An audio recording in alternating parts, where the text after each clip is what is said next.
For every city you burn, I'm gonna build one high.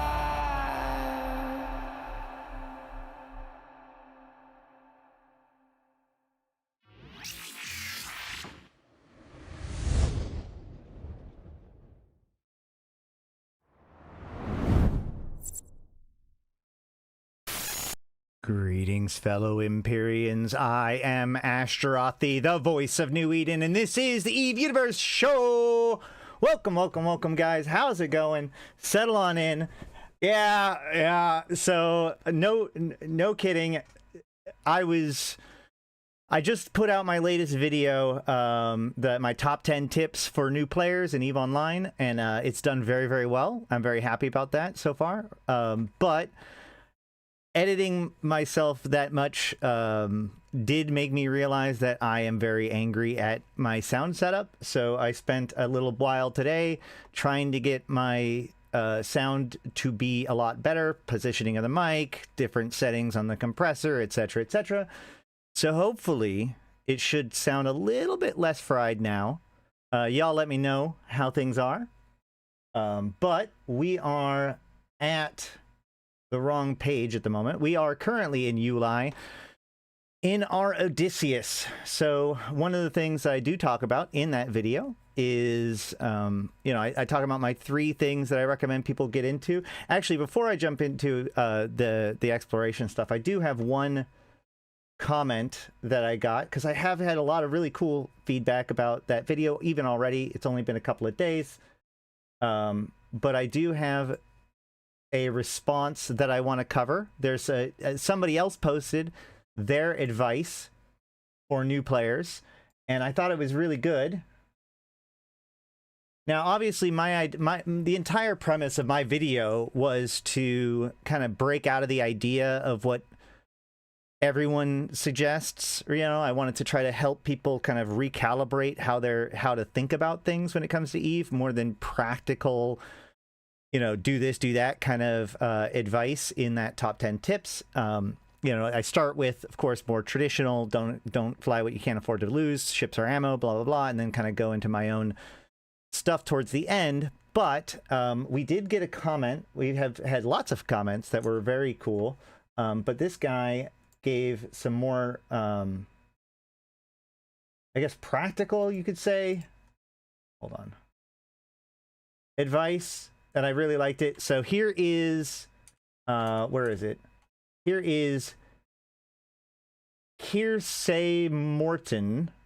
There's their advice for newer players. So number 1 is move out of Caldari space. I'm actually really surprised that I didn't mention this in my video, where, so, because I say it all the time, if you have problems with gankers, especially, the number 1 thing that you can have, 07 everybody, and yeah, I'll get to that in a second. The number 1 thing that I recommend, if you are having problems, not for everybody, but if you are having problems with gankers or any kind of problem with other players in general, Caldari space is going to be where the most activity is when it comes to HiSec, especially around Jita. Kind of the closer you are to Jita, the more focused everybody's attention is, which means that that's where, if you're going to be like a ne'er-do-well, if your gameplay is to pick on other people,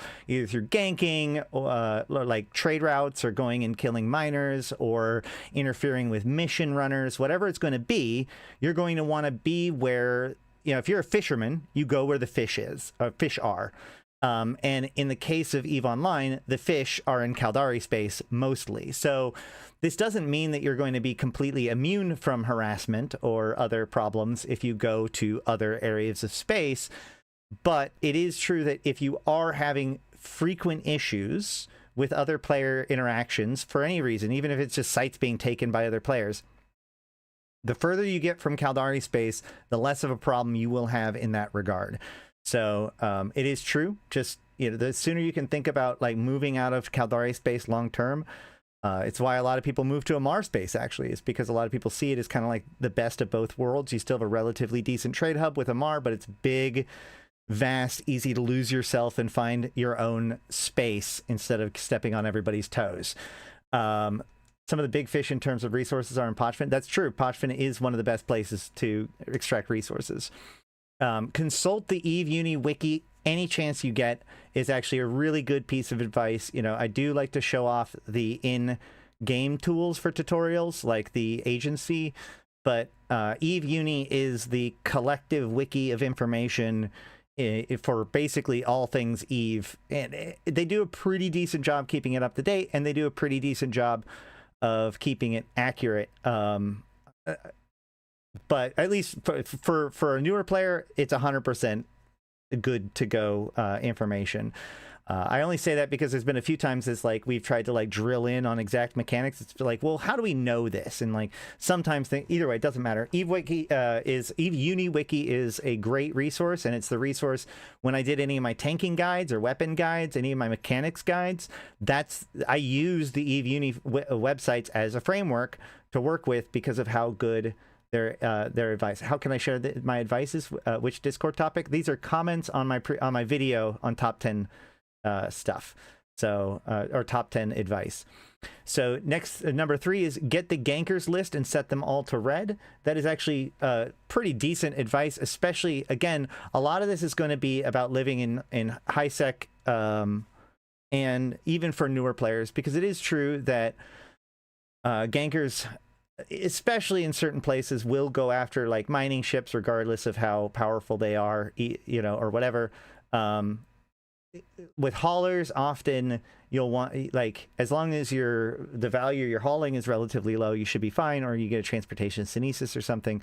But either way, getting a list of the bad guys, which there should be a channel for that. I don't remember the in-game channel for it, but there is resources that have the full gankers list of like known ganking groups, so you can set them all to red, so that way you see them in local and you can be like, oh, am I in danger? Do project discovery every day. This is one I didn't show off that I probably should have, just in general. EVE Online has a citizen science component, which is pretty cool. It is in, where is it actually? It is in, they moved it, I think. Is it in activities? It is. So under activities, we have project discovery, and project discovery has changed a few times throughout the years or whatever. But right now, what they're doing is these like determining clusters within a cell structure. So this is real life science that we're doing. I don't even know if this is going to be any good. I'm not overly decent at this version. There are guides for this, but the point is that this is something that can be done in the background, regardless of what else you're doing. Project Discovery still exists. They've redone it several times. This is like the 4th or 5th iteration now. And there's going to be more stuff about Project Discovery at FanFest too, so it might get revised again. But this is a decent source for ISK every day, and it also provides these skins, and at certain points it is one of the ways, it's one of the 2 ways basically to get the Concord ships, which are very, very valuable. So like if you're mining or doing whatever else, if you're just sitting around waiting, which a lot of EVE, let's be frank, is sitting around waiting, then this is just a very useful way of, you know, doubling your, or not doubling, but like increasing your overall income, right? Great piece of advice.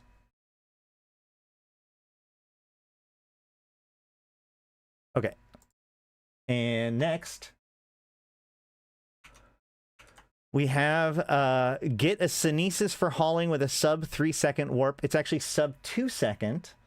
If you're in the Convocation of Empyreans, we have, or in Mauro rather, I should say, or I think in the Invited, but either way, if you go to our corporation fittings, we should have the transportation Synesis. Is it actually here now? Is this one counts, but this one works too. So the Synesis hauler community fitting looks like it's designed around slightly lower skill points. You use blank clones for faction warfare. I mean, like, you can use a blank clone and then turn it into a faction warfare clone. But, you know, like, the blank clone is the idea that you train only the magic 14 on it, and then you can use the million skill points to customize it. So yeah, you could take a blank clone and turn it into a faction warfare clone by grabbing, you know, your frigate and destroyer skills or whatever, and then getting out there. But yeah, so the reason why this transportation synesis is such a big deal is because it has what's a sub 2-second alignment. Now we're simulating, and the micro warp drive is on in the simulator, which does increase its it does increase your alignment speed, because the one thing that prop mods do is they add a lot of inertia. So while they make you go really fast, they actually like make it so that you have a little bit of difficulty getting up to speed as fast and getting in alignment as fast. Because remember, you have to go 80% of your, or 70% of your maximum speed or in the correct vector. So you align faster actually without your micro warp drive or afterburner on. And we can see that without it on, our alignment is sub 2 second. What does that mean? That means that, in essence, nobody can catch you if you are just, you jump into a system, you're cloaked, you hit warp. By the time you warp off, by the time anybody can grab you, you will have already warped, because of the game functions in a 1 second tick. So things can only happen at the top of every second. So the way it works is basically in that first second you appear to the enemy can begin locking you. They even as fast as they possibly can, they can only finish locking you the next second, which is the second. And then they can begin to point you. But the problem is that with a sub 2 second alignment, you are already in warp at the second. So you basically are uncatchable. I say basically because every single time you say you're uncatchable, there's going to be at least one person that says actually, because there's this like really, really niche thing where if somebody lives in London and goes through a whole bunch of processes to make sure that they're correct on the stack, then they can technically grab somebody in a sub 2 second alignment ship. So like for that 1 or 2 guys, literally, I'm not joking, it's just 1 or 2 guys, congratulations, they can catch you. Literally everybody else will not be able to catch you. And the nice thing about this is that this takes no piloting skills whatsoever. And it has a 1400 M3 cargo bay, which is significantly larger than any cargo bay that you're going to get shy of like a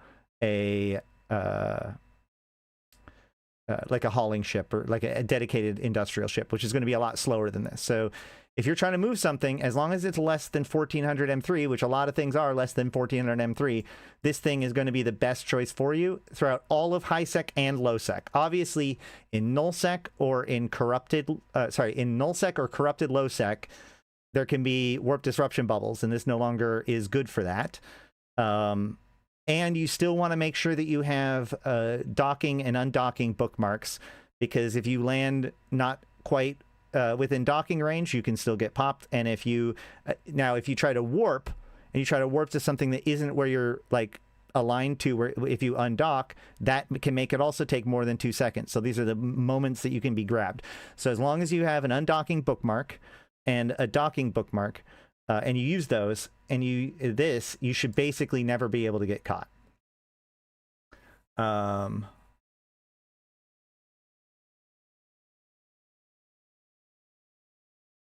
Oh, I see what you mean by blank clones in faction warfare for that. If you mean without implants, I don't use implants. Actually, I'll use my 3% power grid and CPU implant in faction warfare all the time.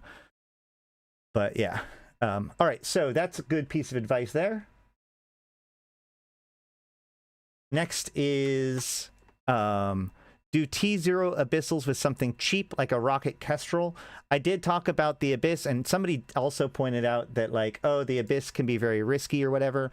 When I say use cheap ships and do lower tier content in order to learn, I was basically talking about the abyss and doing like low tier abyss in T1 frigates. So for instance, Hateless, rest in peace, his old electrical fit for Punishers, you can do T1 and you can do T0 and possibly T1, especially if you get 3 of these in this Punisher.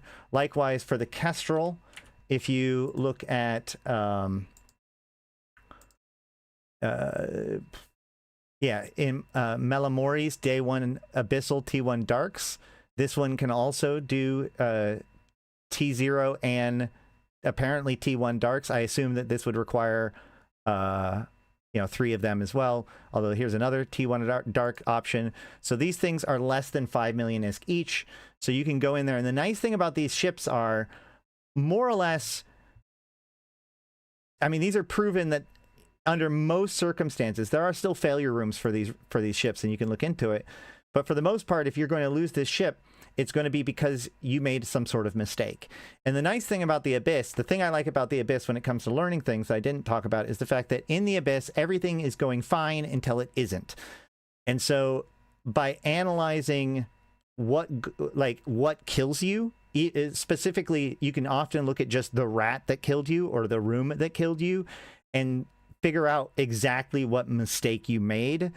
In order to figure out like what to do better, right? I don't need to try to suss out what went wrong, through unreliable narrators or a player who doesn't quite know what is happening, like in a PvP scenario. If they're like, oh yeah, I went in the Abyss and I died, I can be like, okay, well, what killed you? And they're like, well, the Drifter battleship. And it's like, well, did you spiral? And they're like, what's spiraling? And I'm like, haha, lesson to learn, right? And so this is what I mean by, like, if you're losing your ships, that means that there's potential for you to learn. And this is a great example of it. So, and there's also another great example of one of those things where you practice with the cheap stuff, and then when you get to the hard stuff, it feels like you're dunking, right? With the Kestrel, that goes into the Hawk, and once you get into the Hawk, like this one right here, 3 of these guys can do T5 darks. So this is suddenly. You step into this ship, which is only, well, actually, that one's kind of expensive. Okay, whatever. So like this one, for example, even though it says T1, T2, Abyss, but that's solo. So with like 3 of these, you could easily do T3s, T4s. So you're already talking about getting like 100 million ISK an hour or more, potentially, with these guys for 500 million ISK. Usually they're cheaper than this. I wonder what's making them so expensive. Oh, wow. Okay, the shield booster has gone up a lot in value. So there might be a way to make this work potentially a little bit cheaper, but it'll have a little bit more of a failure rate. My point is that you can step directly into this, and Hawks can do the Abyss all day. Likewise with the Punisher, if you step into the Retribution, this one, okay, that one's also very expensive. Wow, what has happened with everything? Oh, because this one has implants in it. But like, here's a good example. This one's only 76 million, and this will do T1, T2 solo all day, which means, of course, with 2 or 3 people, you could do T3, possibly even T4 pretty well with these. And then, of course, if you really want to, after my own heart, we have the Nurgle, which is more or less a step up from the Punisher, same sort of theory, but more of a Triglavian attitude. So, you learn, you make your mistakes with these cheaper ships, so that way when you learn, like, step 1, you fly in a Kestrel and you die, and you're like, what did I even do wrong? And then after a few times of losing Kestrels, you stop losing Kestrels as often. And now when you lose a Kestrel, you're like, you're not, oh, what did I do wrong? You're like, what the hell was that thing? Right? Because like you suddenly get the Angel Room and you just get ripped apart, and you're like, holy crap, what was that? And so you learn, like, what is dangerous, what is going to kill your ship, and why. So then when you step into a Hawk, if flown correctly, will basically almost never die. The Angel Room is still very, very, very dangerous for a Hawk, and so still can be a failure room at the highest levels, no matter what you do. But if you do it right, it won't always be a failure state, and every single one that you succeed that should have failed is just more money in your bank account with that at that stage. Yeah, the drone battlecruiser won't necessarily one-shot a Hawk, but it'll get pretty close, and if you don't know what you're doing, you'll get vaporized. But being an Ekestra will teach you how much damage the battlecruiser does, right? So that's a good example of that. Anywho, very, very good point. Next, do exploration in Null and Wormhole with a throwaway Heron. That's that Yeet exploration I was talking about. I do have a video on Yeet exploration already, which you should check out. And then choose your first corp very carefully. I actually disagree with this. I super disagree with this. Corp history doesn't really matter anymore. Just choose which corp you commit to very carefully, right? Just, it's okay. I actually, when I was popping around, I jumped between a bunch of corps because I'd be like, okay, cool, you're active enough to talk to me, and I'll hop in, and after a week or so, I'll be like, yeah, this isn't anything for me, and so I'll just move on, right? It's okay. Remember, like when you're checking out a corp, you're analyzing them just as much as they're analyzing you. It is important to find a good corp, but don't be afraid to shop around a little bit. Just don't give them anything. Realize that you as a newer pilot should have almost nothing to offer a new corp as far as resources go. So if your corp is asking you for resources, that's a huge red flag. A lot of corps have resources available to get you up to speed. You know, I say this all the time in the convocation because we have free ship programs and we give out ships at different stuff, or I'll give people skill accelerators or skill injectors in order to get them up to speed. And I tell them, like, you got to understand, like, as an alliance leader, you are my strength. Right? Our group is as strong as our membership is strong. So you being up to speed, you being functional, is valuable to me as an institutional leader, right? Because like you as a player, if you're engaged and you're active and you're smart, then making sure that your character is capable of keeping up with you, so that way you can work for the group. It behooves me. So as a leader, I want to give you resources so that way you can become enabled and empowered and effective. So a group that's asking you for resources in this game is a huge red flag if they're not like, I mean, obviously, like, we have opportunities where we ask for resources for people, but we pay them for that. But I mean, like, if they're like, oh yeah, just, you know, pay this 5 million ISK application fee, or give us your stuff or whatever, like, the corp should be ready to have you, not need something from you. But other than that, all of this is very good advice. Thank you, Kiersey Morton 2078, for that advice. If you have any others, please, you can go back on that video, the top 10 advice, and post it there, and maybe I'll highlight your advice as well. All right. I do also want to show off, there are some news for today. This one is something I did want to talk about. It was posted on the 6th. We were looking on Hobo Leaks and we saw there was this Gallente crate, and there's a part of me that was very excited that this means that the Gallente presidential election might be some sort of event. And even then, when I was talking about it, I was like, well, but it might be just a sales thing, because it was very suspicious that it showed up out of nowhere with no other context. And lo and behold, it was just part of a sale thing. But what does this mean? So first of all, this 20% off Plex is real and true. So, you know, if you need Plex, that means that now is a pretty decent time to get Plex just for the Plex itself. So, you know, 1,000 Plex would normally be arguably $50 worth of Plex, right? Because so 1,000 Plex is 2 months of game time, which would be $20, $40 if you bought it as game time, $50 if you bought it as just Plex. But obviously, when you buy Plex bundles, they get discounted. So instead of $50, it's $45. With 20% off, it's $36, which means buying this 1,000 Plex is actually cheaper than buying 1 month of Omega with no bennies, right? And then you can also use this Plex on other things, including Skinner and skins and yada, yada, yada. And, that pattern is going to probably go down the line. But the big thing is these crates. And this is interesting, because this is kind of the first time that they've tried to do this sort of thing. And I imagine that there's at least some people that are pretty upset about this, because this is the loot box thing. Although there have been some loot box, there's the SOE crate that was tied to loot boxes too. So this is kind of, you're right, this is basically a copy of that loot box crate. However, the SOE crate, but what's interesting is that they have specified all of the skins and how much of a chance of each skin dropping, right? So this feels like they've learned a few lessons, but at the same time, they're doubling down. So this could be the new meta, right? Where instead of being specific skins that come with sales packs, they're able to give out skins through these crates. In this case, once again, we're actually getting the Yule Festival 121, but now on more of the ships. And yes, this is exactly what they did with the SOE crate. But the difference with the SOE crate and this was that a lot of the skins that were on the SOE crate, they did the percentage, you mean? The ones that they did on the SOE crate, some of those were brand new skins. Hold on, actually, let's go look. Now I gotta see. Is there should be like a hashtag, right? Offers. Great.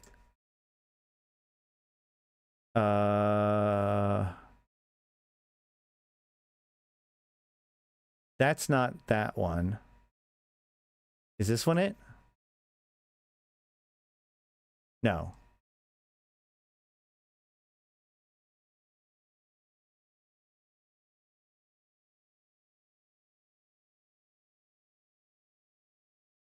Here, is this it? Because it was SOE ships. Nope. Here we go. Get an SOE skin crate with any $10 item. Got it. So this was... But this was off of the Eve store.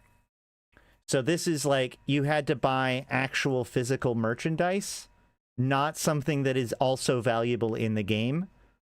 So it's a little bit different in the fact that it's tied to Plex sale. So it's just, it would be arguably good to just buy the Plex for the sale itself, not for the crate. So that's first of all. But you're right. It does specifically say a 4.16% chance of any given skin popping up. Whereas with this one, there is a 3.5% of each one. The brand new ones were the Audi skins, right? Do they have those though? Yeah. No.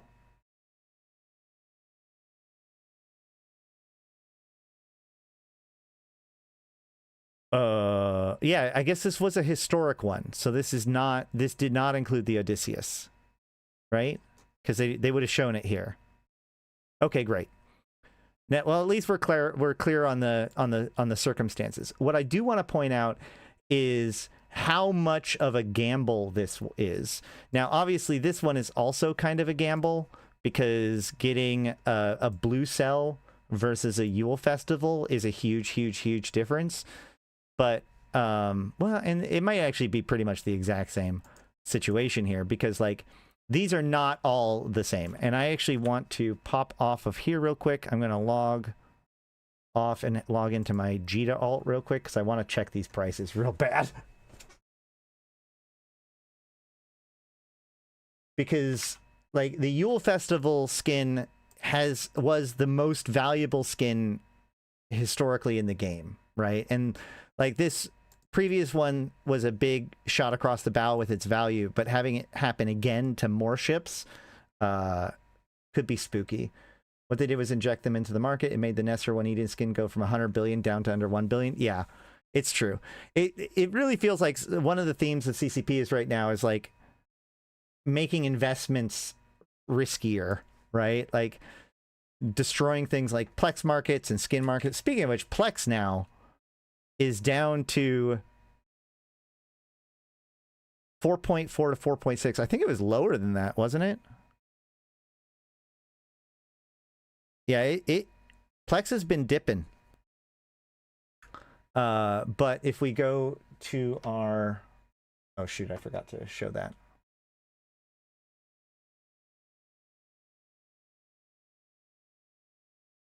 Plex is continuing to drop. It's going to be interesting. I wonder what the low is going to be. All right, so let's see. We have Ace of Pod Hunters, Ishtar. Oh. So this is an interesting one. This is one of the things that I was thinking about, where the Ace of Podhunters skin... Where did Ace of Podhunters even come from? Oh no, now I gotta...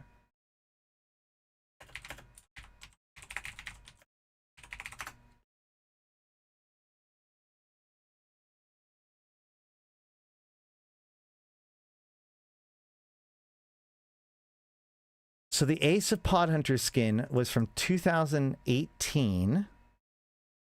Worm, Gila, and Rattlesnake. As part of the hunt. Okay, wait.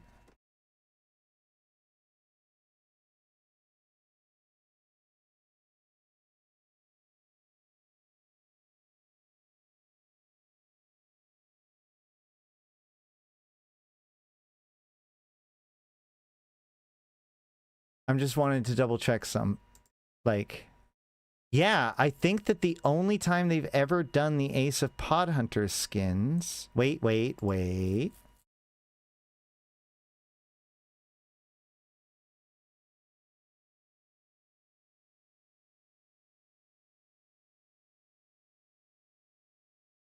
Podhunters pack.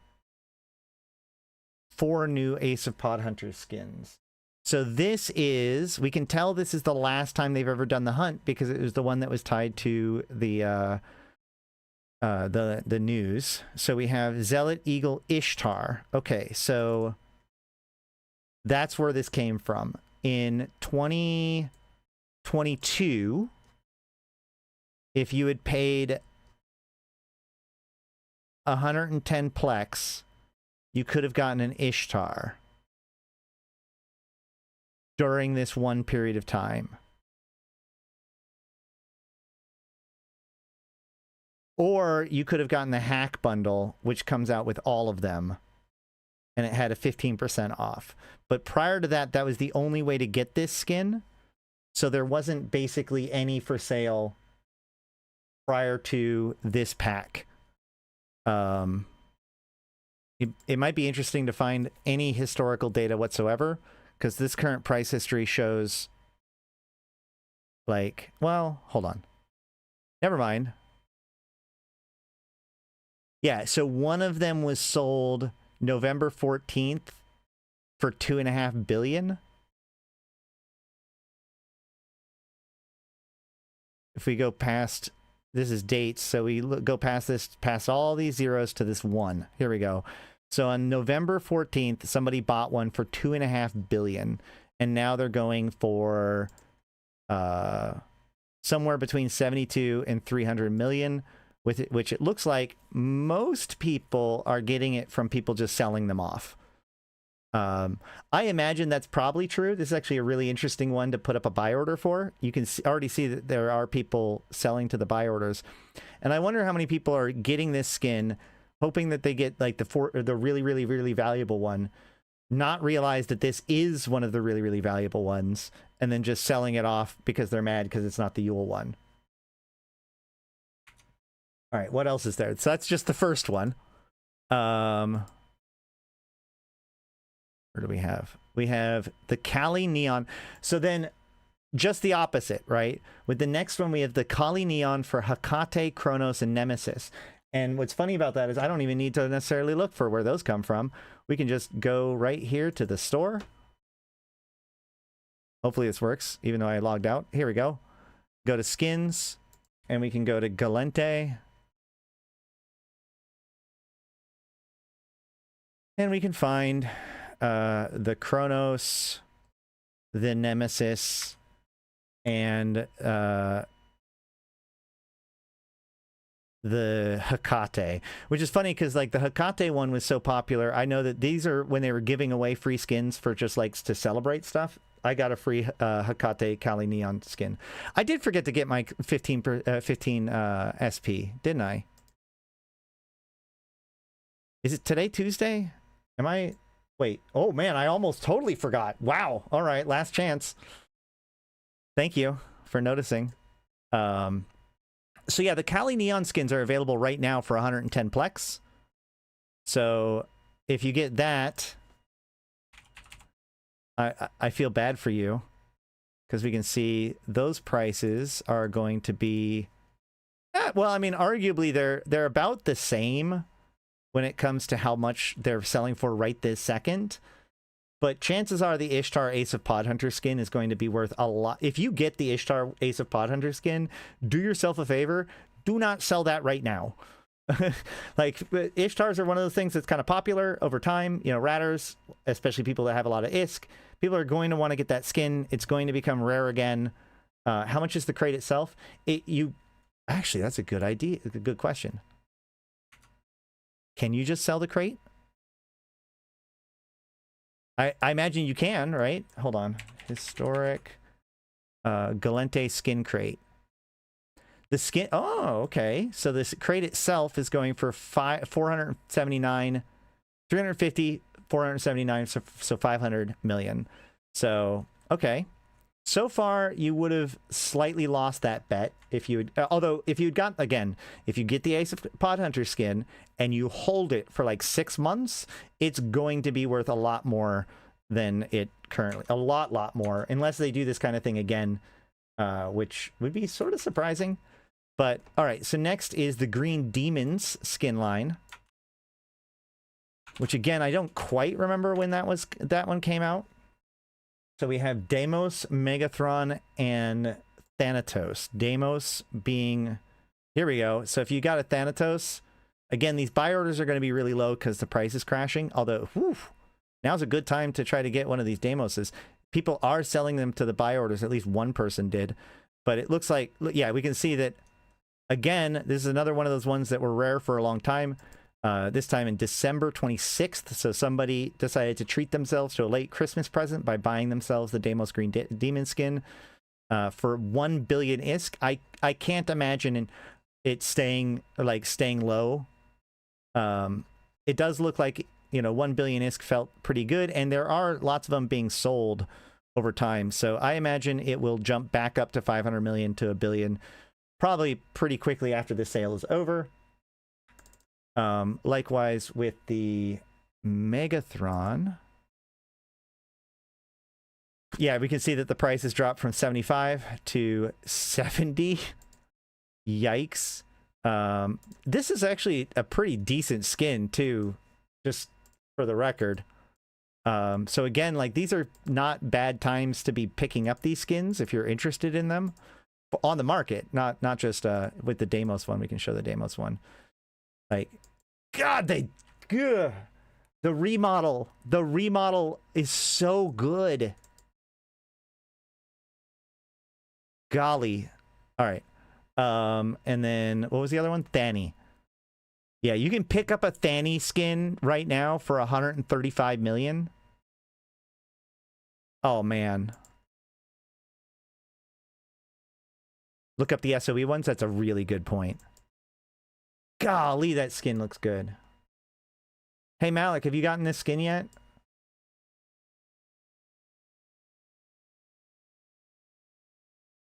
That's a good... Let's jump over to the SOE ones real quick. Nope. Okay, great.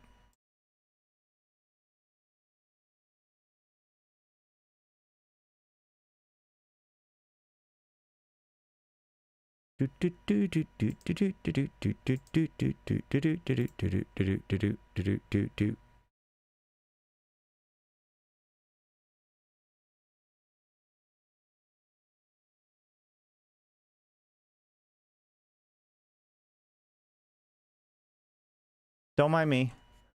Okay, so next we have Heart Surge.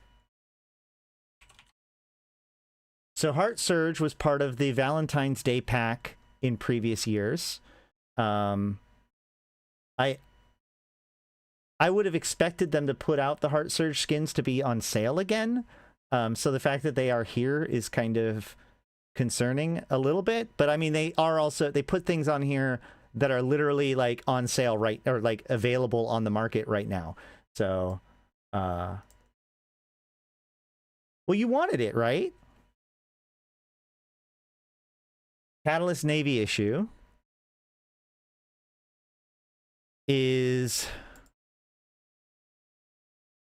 was about 500 million. Although really it's been pretty low before that. Well, actually it goes up and down, man. Heart Surge skins are famously pretty popular. I do suspect, I thought there was something weird about the Catalyst Navy issue 1 in particular, especially since I have it. I feel like there was a weird way to get this already. But I don't 100% remember. Let's look at the carries.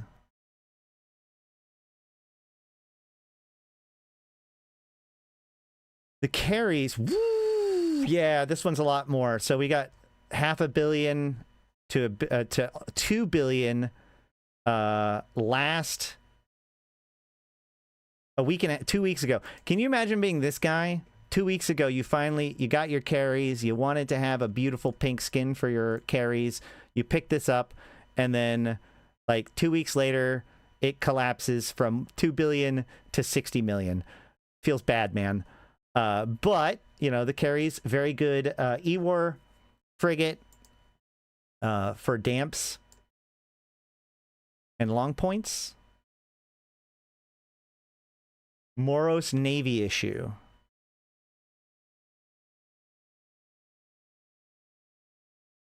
This was part of like a pack or something. You can see a lot of them being sold. This one's going to be slower to sell and more clunky to sell. So I imagine it's like, it was 3 billion.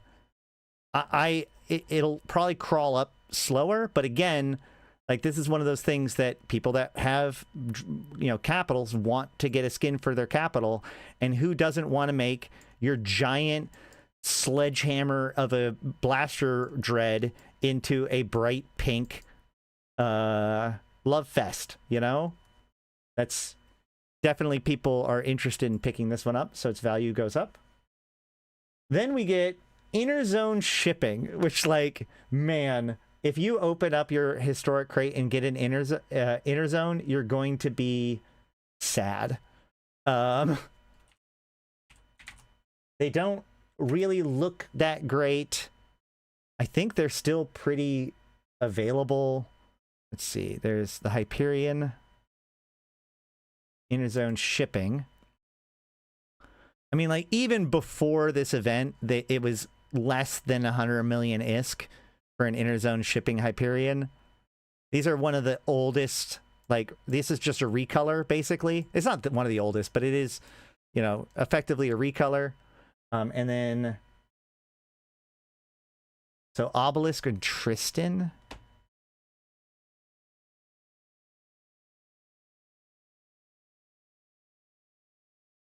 Wait, is this new? Yep. I think that the Obelisk Inner Zone shipping is brand new, and people still do not care about it. Look at that. Probably because people don't really know about it, but also, like, it doesn't really inspire anybody to, like, oh my god, I need to go grab that right now.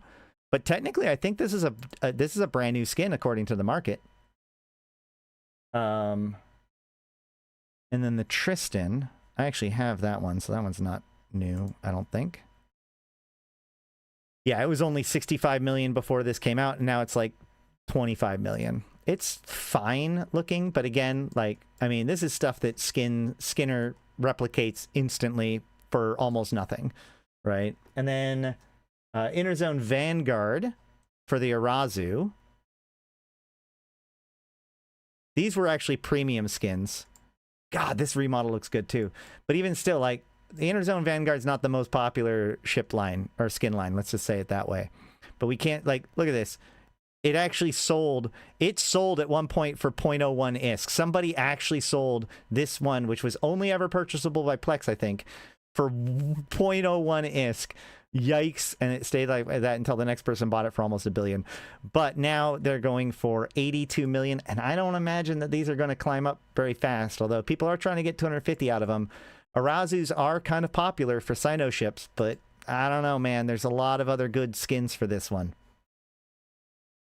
Likewise, the Brutix.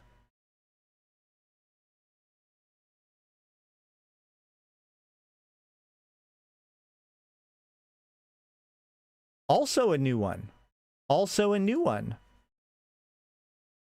I think I have this for the EOS. Again, though, the Brutix has so many other good skins. Like, I don't know if anybody's been, like, desperately waiting for the Brutix Interzone Vanguard skin. But it does look like they're trying to get at least 500,000 from, or 500 million off of it. Because, again, they've never been, this is brand new skin.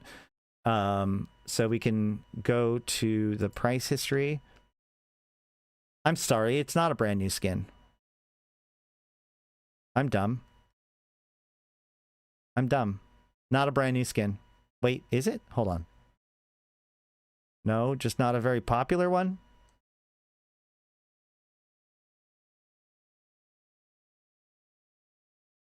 So what this is suggesting to me is that even though it is currently available, no one has bought or sold it since it has become Brutix Interzone Vanguard. Yeah, this is one of them.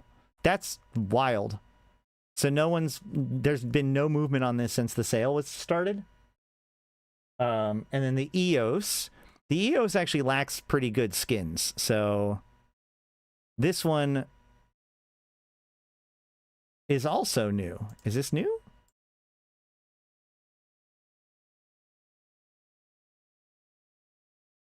I thought I had this one. Do I have it on the Myrmidon? I'll have to go look. Because this is suggesting that it's brand new. But it's still only going... Well, people are trying to get 500 million for it, but other people are trying to get it for 22 million. And as of right now, the history suggests that the people trying to get it for 22 million are winning. Like, people want to sell it for this much, but they're probably not going to. Hey, what's up, England?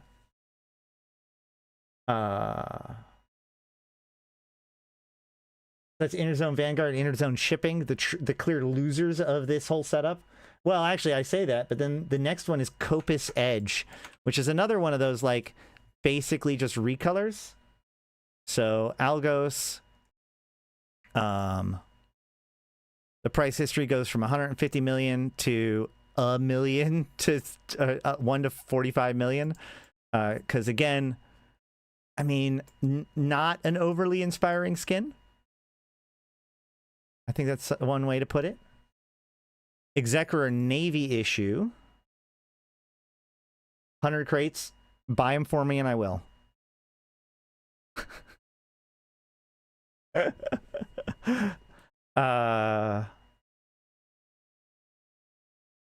Executor Navy issue. So this one also is new. Executor Navy issue actually is not that new of a ship, but this one is a new skin for it. But it doesn't look like there's that much traction for it because, again, like, there are so many good skins for the Executor Navy issue that are available to people, including ones even like the Hunter's Quiver, which is relatively easy to get, Spirit, which is relatively easy to get. I don't know about Medium Miasma. That one's, I think, one of the special ones. Yeah. You're never going to get that one. And then Helios. Let me know if you buy skins for your exploration ships, you know, especially the ones that cloak. Very plain skin for a very plain ship that's usually cloaked. And we can see its history went from 2.5 billion to 12 million. And I don't know necessarily if it's going to climb back up again. Where did Copus Edge came from? Hold on. Now I've got to check out that too.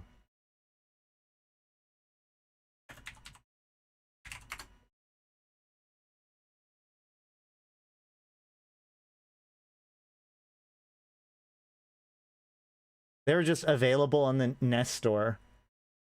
And so this thing would have cost 55 plex back then. So, yikes. Imagine buying it for 55 plex in 2017 and then selling it for 2.5 billion last August. That would have been nice. There are winners and losers in this game. Where's the list? All right, next is Ruby Sungrazer. This one also I don't 100% remember when these things came out, so we'll have to check. Erebus, so for them Titan pilots out there, once again, basically every Titan gets skinned. So all Titan skins can be valuable, but we can see here that it went for 2 billion ISK in October, didn't sell again until today, where it's selling for basically under 50 million ISK, with one person buying it for 250. People are trying to sell it for 200 or whatever. It's a good time to get it if you happen to want to get yourself a red Erebus. But Nyx, likewise, same. Everything I just said about the Erebus equally is true about the Nyx for the most part. But we see 1 billion ISK. It last again 2 days after Christmas, down to 100 million ISK now. So it's actually held some of its value. I think that this one is one of those ones that you might want to hold on to until after the event. Well, really, all of these skins are going to be this true, but like this is another one of those ones that'll likely go up in price, because although there are a lot of Nyx skins, a lot of people, every Nyx pilot is going to want their stuff skinned in some way. And so, you know, if they like this, then they're going to go for this. Although you are competing with Skinner, so keep that in mind. And then Viator? Wait, Viator? Okay. Them rookie ship enjoyers. I actually really do like to get my... Wait, I'm sorry. Not Viator. Viator is the hauler. Haha. My bad. So yeah, those went from 600 million to about 50 million right now. I don't imagine them climbing up too much faster now that there's been several of them put into the market. Yeah, it is a good level 3. It is a good mission ship for transportation missions. This is the just want to double check. Oh yeah, okay, no, this is the one with the wait, this is the cloaky one. So be careful. I actually don't like to use the cloaky ones for missions because they're so high target and their cargo is not as much as the other one. I would use the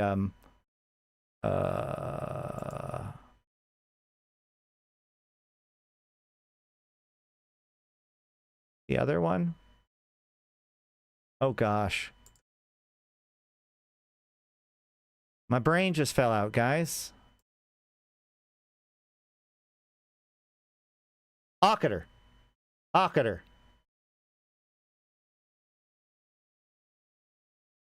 right. Next is Valamore Legacy, which is another one of those ones. Like, this is one of the ones I actually got the Valamore Legacy for the Algos back when basically it was the only skin available for the Algos. But it is definitely not a visually stunning skin. It's like, oh, you want your Galente ship to have a slightly more muddy version of green. But here we go. Ares.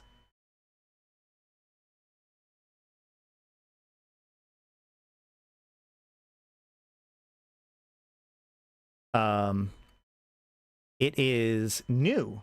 This is a new one, but again, not a whole lot of traction on it yet. But these ones that are new are actually pretty high chance of them going up in value eventually, theoretically. Although again, Ares has a lot of good options.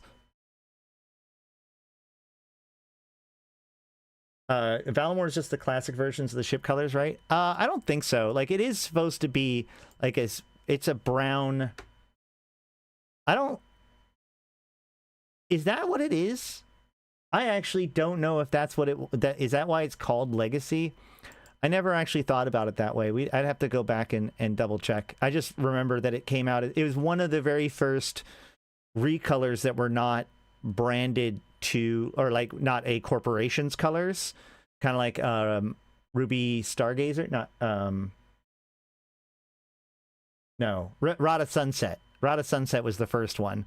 Valamore Legacy was one of the next ones. Steel Cardinal was another one of the ones that came out around that time. Right. Yeah, when they were working on designer recolors as opposed to everything just being corporate recolors, right? This was back before they did like projection stuff like this one, where you can see like effects on it, or like you know, there's obviously like a pattern projected on it. That came later. And then, okay, so now the clear... Oh, sorry, we got to look at the other two. Astarte. I think I also have the Astarte for the Valimor Legacy just to have a skin for it, but I don't remember. Like, look at the difference. Woo-wee! But Valimor Legacy for the Astarte is still at 500,000, or 500 million rather, and it is also... Actually, I guess I didn't have the Astarte Valimor Legacy because it looks like it's new.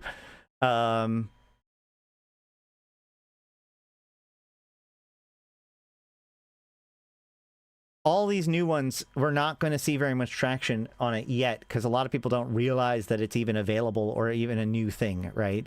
But I will say that, like, the Astarte, unlike some of the other ones that we've been talking about, is sort of starving for really good skins, I would say. I mean, there's... all of their skins are kind of just recolors. So Valimor Legacy ends up being kind of just as good as everything else on the Astarte. And then the Enyo.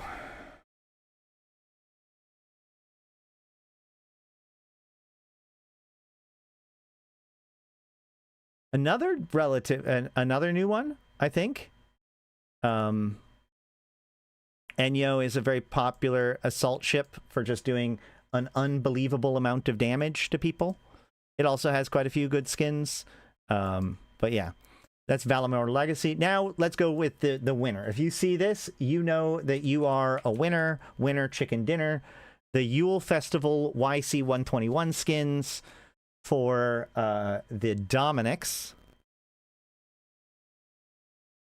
This is going to be what? Wait, is this new?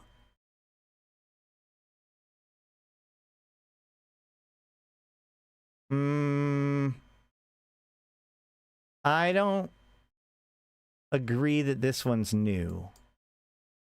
Maybe my idea of them being new, like if they just haven't been bought at all in the last year, then they look new. So I now I'm kind of double guessing some of the ones that I said were new before, but because I'm 90% sure this one is not new. But so the Yule Festival skins are like famously the most like valuable skins in the market. They were added in Yule Festival, so Christmas time period in 2019. So for like 2 weeks, you would be able to get one, and then they weren't ever available again. They've all skyrocketed to become almost like impossible to buy or impossibly valuable. And here we can see that somebody managed to get one for 500 million ISK. But even so, they jump back up. So even right now, while they are being available for everybody, there are buy orders up for 1.1 billion. And let me tell you, that is going to be cheap for it. Not new. Odd the history is so scarce. No, it's not odd. Like with these, that's actually not odd. That's how valuable these are, right? Does the Paladin? Yeah. Look at this. The Paladin skin sold in the last year for 250 billion ISK. Okay, these Yule Festival YC121 skins are insane. It's why they're putting them in the pack. They're super cool, they're super valuable, and they're basically become a legend among skin collectors. So just keep that in mind. These are absolutely the jackpot of this pack. The Dominix one is currently selling for 1 to 1.5 billion, and honestly, that's a good price if you want to pick this up for yourself. $1 billion is for this skin. You're never going to see it this cheap ever again. You can see, I can say that with confidence. They're putting it in a box. It's technically available right now to get, and they're still above $1 billion. I wouldn't sell it if I got one. Exactly. Yeah. So then the Talos. Talos is also still above $1 billion, with somebody trying to getting it for 650 million. A couple people did. Most people are still sticking to their guns and going for over $1 billion. This thing is so good. So good. Look at this. Look at that. Less than 4% chance. Yeah, 3.5% chance of getting this thing. Well, technically there's 3 of them. So there's roughly 10% chance of getting one of the YC121 skins. Yeah, imagine the taxes and fees on those 200 billion ISK skins. Yeah, people are putting up buy orders for this stuff, or sell orders for this stuff, and paying those fees, man. Whew. Drop rate is super low. I opened up 20 crates hoping for some, and I got mostly Valamore. Oh, man, I'm so sorry about that. Technically speaking, they're all supposed to be equal chance of dropping. So, oh, man, I'm sorry. Vexer Navy issue is the last one, though, and then we'll get past this. We'll stop drooling. Once again, still above a billion. Basically no history before this, even though I know that these existed before this. I may pick this thing up because I didn't get it back in the day.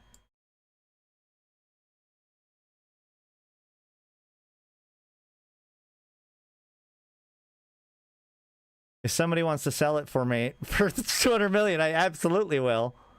I should put up a buy order for like 500 million, see if I can get one. I managed spending a bill on a VNI skin. I can imagine it. I've done it. I fly VNIs. All right. But that is it for this pack. Crazy. It was good to dig into. You do get more of those crates based on how much you spend. But I would very much, if I was you, my advice is to, if you're interested in buying Plex, buy the Plex because it's on sale. And if you get crates, then it's a bonus. Well, on the topic of rare skins, if anyone has an Empyrean Dragon's Loki, there are only a few things I won't do for one. An Empyrean Dragon's Loki? Is that even a thing?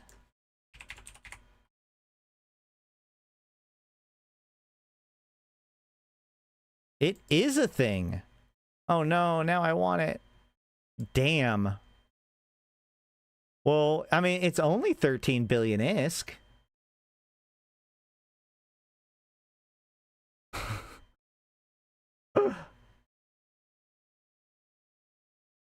Well, all of the T3 cruisers are going to be very lackluster on... This is probably one of the best T3 cruiser skins in the entire game, because a lot of T3 cruisers, it's very hard to skin the T3 cruisers.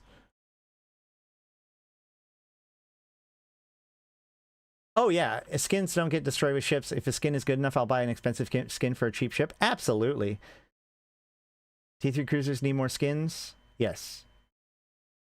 Well, again, the same thing about Skinner, like, is true about this. Like, it would be so difficult to make a Skinner skin on a T3 cruiser, because, like, how it looks, where the projection goes, would be different depending on the configurations. It's why, like, if you notice, well, actually, there is this projection.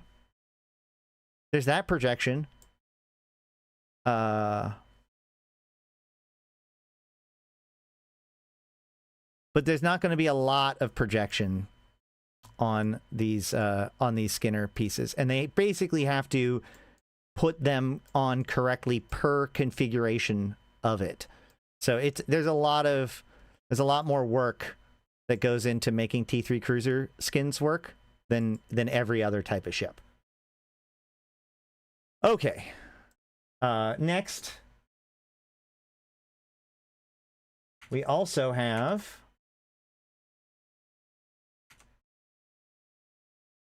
PvP Fest, which is new and different and special and started today. So starting the 9th of February, there's going to be PvP competition, basically. And so there's different tasks: solo, uniquely piloted, individual ship kills. There's prizes with a leaderboard. There's Plex prizes. And so I kill a Rifter owned by Joe and Highsec. I kill a Rifter killed by Joe and Lowsec, because you've already killed Joe. So you have to kill unique players each time. So you can't just kill the same dude over and over and over again, right? Which goes back to, like, on their thing, what's stopping me from making alts and killing them? They're saying, well, technically nothing. But, you know, obviously you can't have them all logged in at the same time unless you have multiple accounts. So either you're creating and biomassing a whole bunch of characters in a row, or you're paying a whole bunch of money in order to have these accounts or whatever. But either way, you could theoretically do that if you want to. It's the sandbox, and they embrace that option. But there's other ways of getting it too that's probably a lot easier. But like the whole point of this is about like hunting crazy challenges. I don't know. I find it a cool little thing. I'm glad that they do little things like this, but I'm not necessarily like... It's going to be something for me to watch more than desperately participate in, but it could be exciting. I don't know. You let me know what you guys think about this. We'll have to pay attention to it as it goes on. Maybe we can contribute to it one day. I've been a solo small guy for 20 years. This is the first bone they've thrown us to in a long while. Which one? The PvP Fest? Well, and again, I think that they're hoping to work on like having more things going on and more engagement going on, and they're doing it manually right now. But like the next expansion is going to be a lot more of these like little things to get involved in, right? Big and little. All right, but that is all of the news for today. Let's go ahead and get to the main event and yeet into nullsec and try to get home. So here's how this works. I have an Odyssius, which is a nice ship I don't want to lose. I did talk last, in the video that I just put out, the top 10 tips for EVE Online players, or new players in EVE Online. I do talk about Yeet exploration as one of the best ways for newer players to get ISK. I'm going to be basically doing the idea of Yeet exploration, but you do not need to do it in a ship this good or this expensive. The whole point of doing a Yeet exploration is that you can open up your fitting window and you can go to community fittings, and you can pick whatever race that you want, right? You just go to that race's frigates, and we can see that each race has kind of their own exploration frigate. So Magnate for Amar, we've got Heron for Caldari, we've got the Probe for the Mimitar, and we've got the... where is it? Where's the Glente? There's the Glente. We have the Imicus for the Glente. And in each of these, there is a Explorer setup, which is perfectly fine, and this one costs less than 2 million ISK.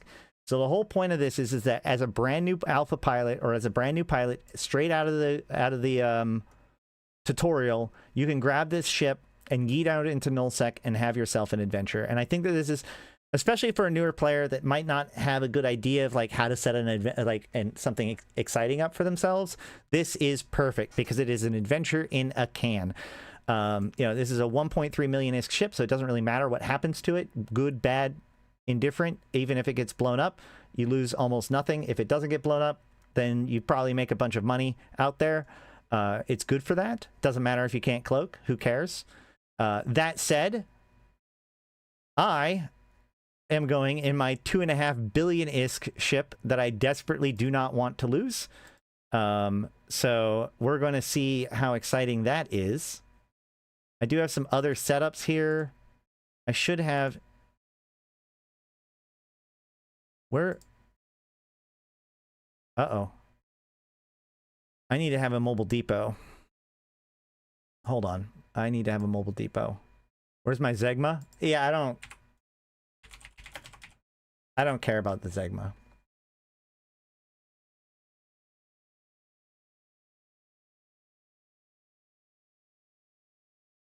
Because if I'm going to go with Zegma, I probably need a black glass.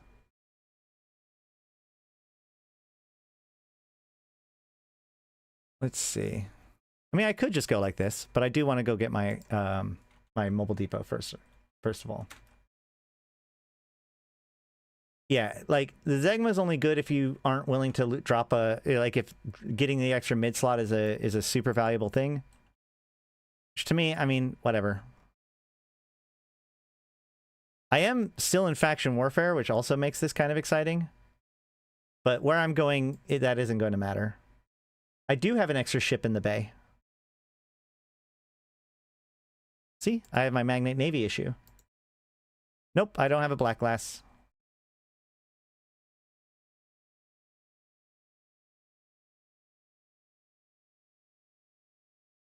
But it's not going to matter. Like, at what point am I going to actually jump into the Magnate Navy issue? Like, never. Even if I'm getting blown up, like, it would be crazy to, like, spend that. I think you can't even do that because you'd have a combat timer. No, I think I'm pretty much stuck.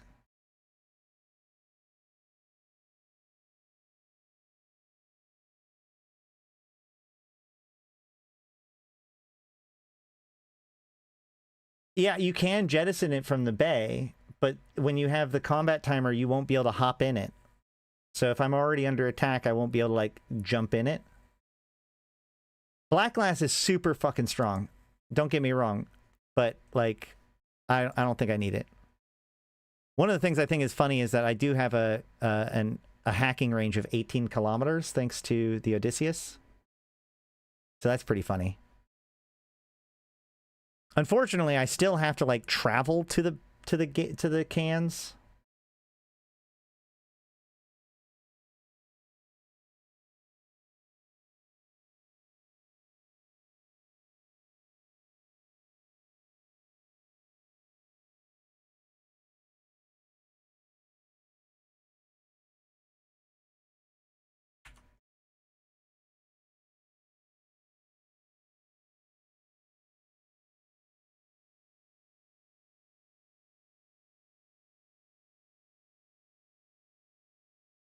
Man, there's part of me that wants to just, like, scan down the system, but then I'm going to find something exciting and we're just going to do it here instead of go somewhere else. It should have had increased hack and looting range. I agree. Increased looting range I don't think would have been possible, though. Yeah. Unfortunately, I think, like, if you'd been able to, if they would have made it so that you can tractor a can once it's been hacked, that I think that would have been the actual, like, solution to the problem. But again, these are, like, technical problems. You can't necessarily just decide that you want the game to work that way and have it work that way if it didn't already work that way. And they're not going to, like, rewrite core systems just for one ship to be fun.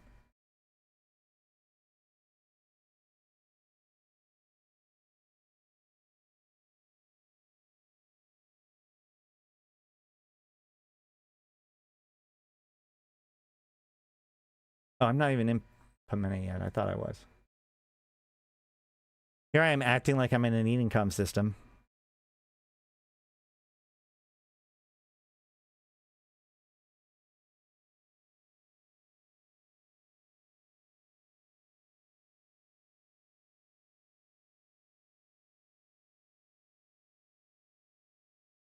So I do have my border and my proximity filaments to get home, and I've got 3 noise filaments to get out and around.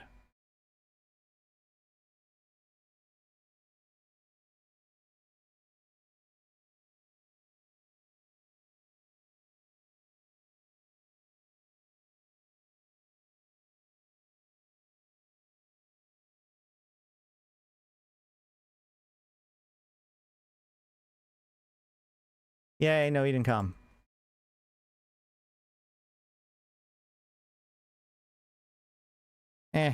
I'll at least scan down a little bit of here.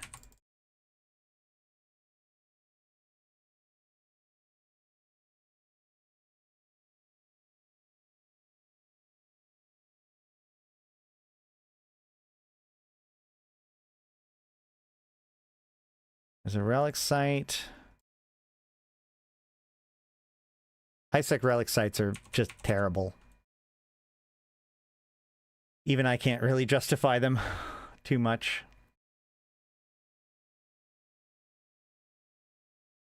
Data sites in high-sec aren't terrible.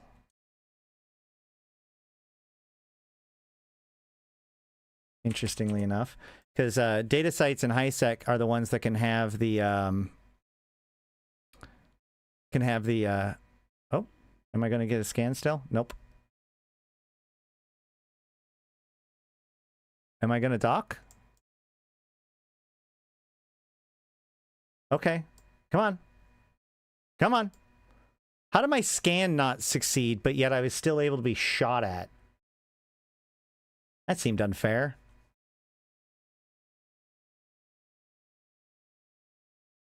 All right. I need a mobile depot.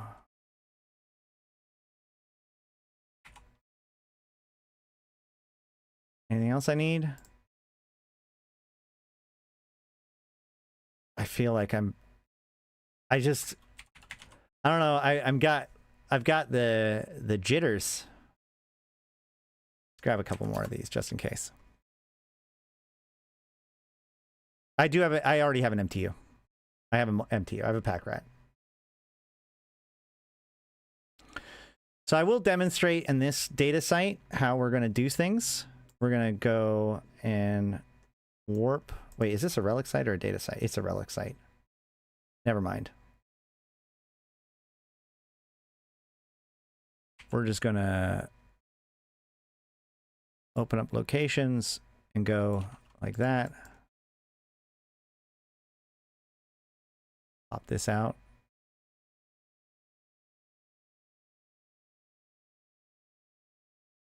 Yes, yes. Take your shot.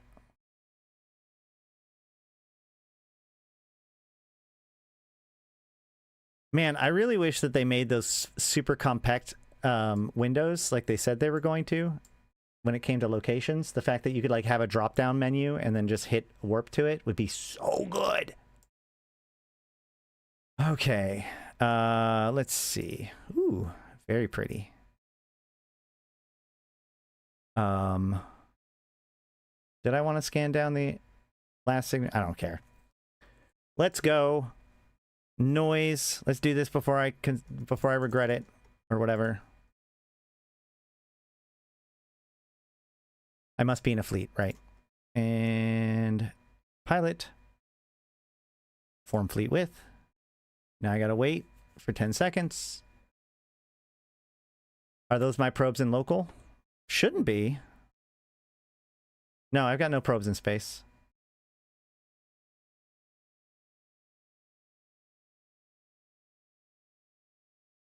All right. Now we gotta wait for the timer.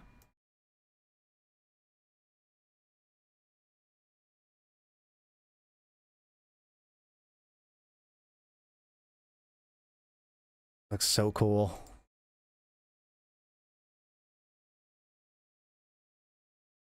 All right. You ready, guys? 4, 3, 2, 1. Yeet! Oh no, I forgot my... What?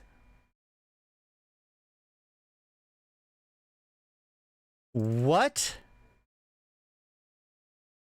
Okay, I'm in Ethereum Reach with Mimitar Fleet Alliance.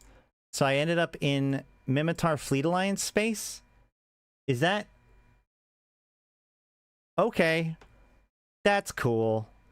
Well, I'm in the middle of their shit. There's lots of them in local, so I'm at least going to scan down the one sig and then figure out where I need to go from here. It was my home? Oh no! Well, don't rat me out.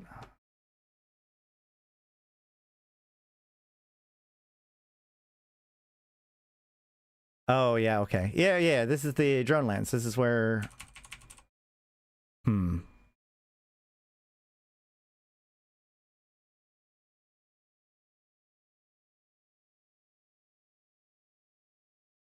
I wonder what kind of signature this is in this system. I bet it's a wormhole, because if it was anything else, they might have run it already. I mean, whatever it is, I'm not running it, because there's too many people in local. It is a relic site. All right, well. That's not safe. Nothing ever bad happens in drone lands, you'll be safe. That's not what the kill board has been suggesting for the last few weeks. Detect. Oh, it's a detected site. Oh boy.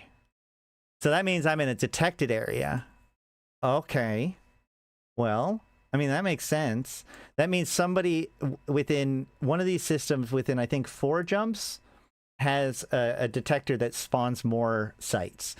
That does not mean I'm doing the site in this system, but it does mean that that's kind of interesting. All right, so let's go with, let's see, we need to look up statistics. I'm not going where you told, I'm not going where anyone tells me to go, per se. That would be wild. Average pilots in space. All right, let's see. We have no one here, no one there. Okay, and we can look up opportunities. No, we can go to agency to see signatures. We can see that RV also has 1 signature in system, and Q has 1 signature in system, and 1H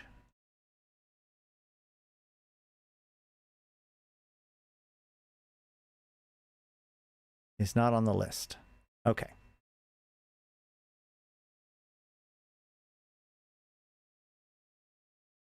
What about 3H5?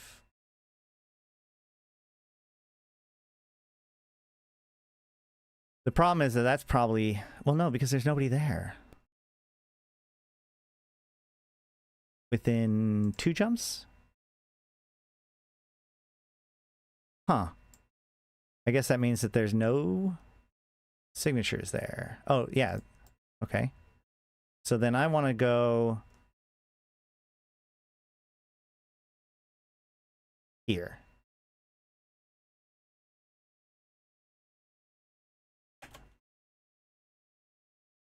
For scanner probes, those are mine. Yep. So there's a Vexer, but they're not towards the gate. So it looks like I have a fair shot to go.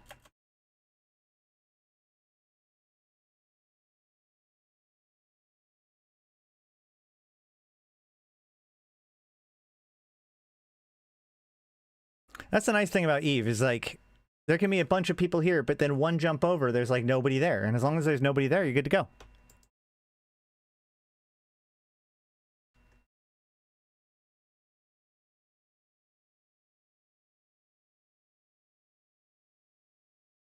Don't cloak and do stay still.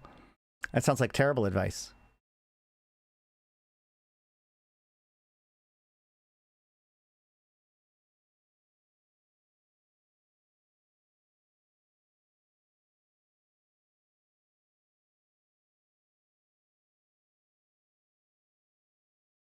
You lied to me.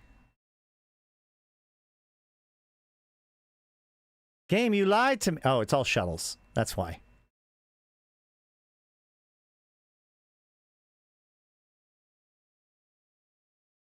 So 4 shuttles, 4 people in local with me.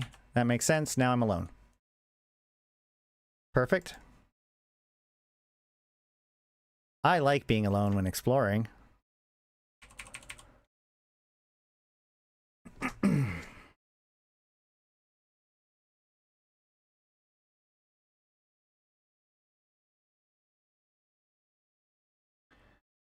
I think they'll start adding space to EVE Online that matches EVE Frontier. Again, like, I think that the easiest way to do that is to literally just allow you to transfer your character in some way between the 2 different games. I do think that a system that messes with D-Scan would be extremely interesting.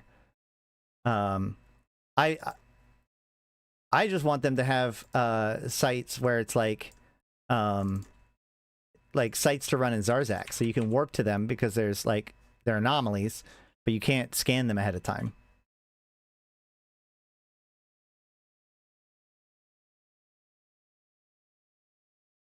Detected abandoned research complex. Here we go.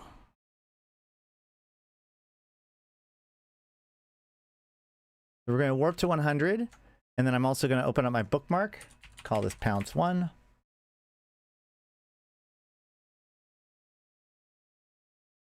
So my goal is that when I get to around 10,000 or so kilometers to the location, I'm going to place the bookmark, which does will create a landing pounce, so that way I can warp between the cans. So right now. So there's these 3 cans, but I'm going to be pretty far. Normally I'd be a lot further than I am, but whatever. I'm still, like, they're pretty spacious, so traveling between them is very annoying. So I like to make this landing bookmark here, so that way I can now warp to the landing bookmark, and then I can warp to whichever can I want. Because this is a detected, that's actually cool, because that means that there's a chance of it escalating if we hack all of the cans. So I like that you're visible when you're scanning. That is a very interesting feature. System app will somehow be incorporated into EVE Online mining. I'm interested to see what more stuff they do with the map in general. These are it's a data site, so I need a data analyzer.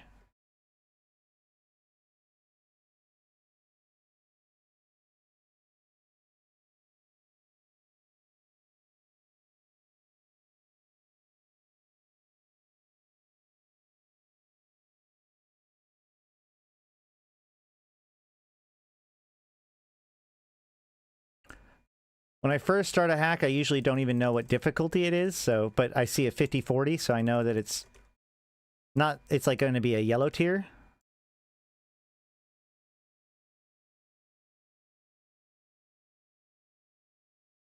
Fives.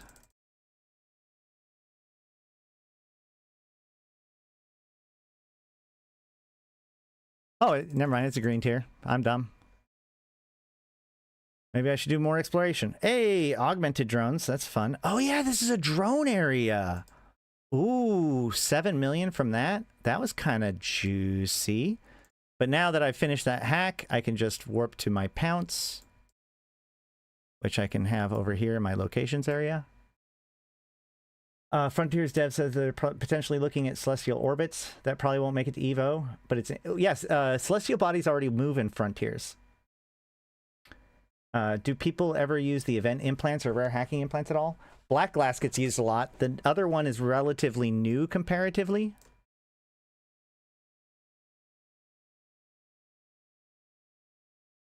I don't know why I just descanned when there's nobody in local. That's just the level of paranoid I am. I mean, I'm not playing my,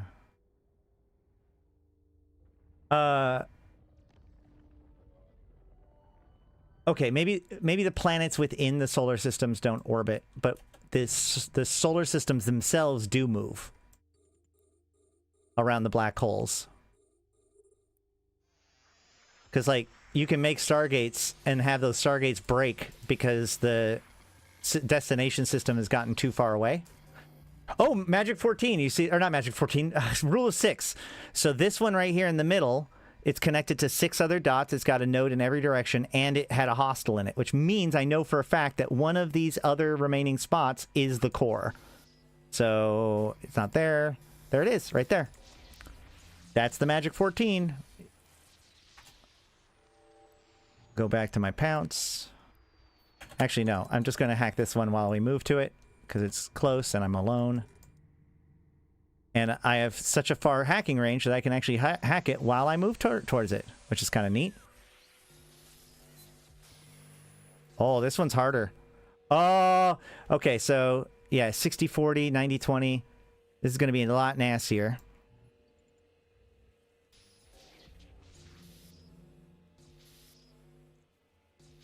I try to get to Rule of 6 area, because that way it's either clear or I have... Oh, there we go. So this 60-40 here, I hit it with the kernel rot, and then I go somewhere else. Oh, no, I don't. I kill it. And because it's a Rule of 6, I know that one of these is the core. There it is. I'm going to kernel rot it. Did I not kernel rot the other one? I thought I did. But now I can kill this and get the can, and it has almost nothing in it. That's funny. The best can, or the hardest can, had like the least amount of loot in it, and we did not get an escalation. So I can go back to my pounce now and we can set up for the next place.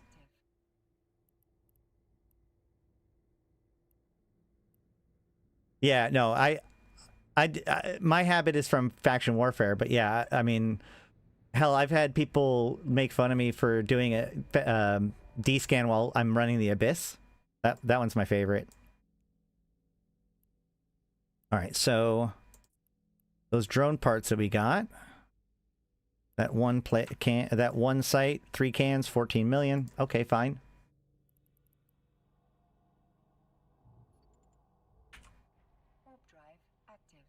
I miss Crimson Fleet events. The money in cans was good, decent enough. Yeah. Event cans are usually pretty good, at least for what they are.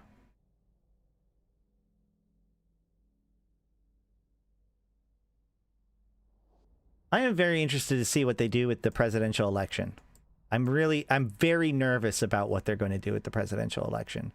Because it's one of those events where it's like the Galente presidential election, just so we're 100% clear. Because, like, I don't really want us as players to have too much of an impact on the election. That doesn't seem to make sense to me. So I really hope the event doesn't somehow make it so that, like, we're voting with our effort. But I have a sneaking suspicion that they might go that direction. Who knows?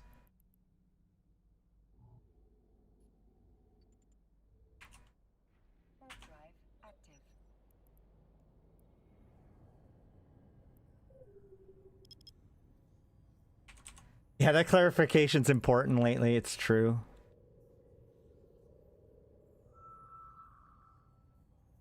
I renamed my ship related to the event. D-scan people into the lore. Hell yeah. I do. I mean, I really appreciate the fact that the event had a D-scan component to it. That was very cool. I think this is not that's going to be the fake echo, but so we're going to scan this other one first.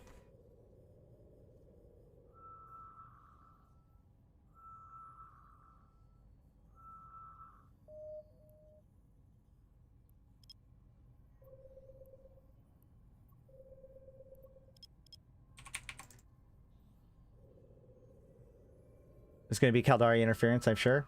It might be. You know, like I said, like there might be. I think that it'd be good for us to secure the elections without necessarily like controlling the elections.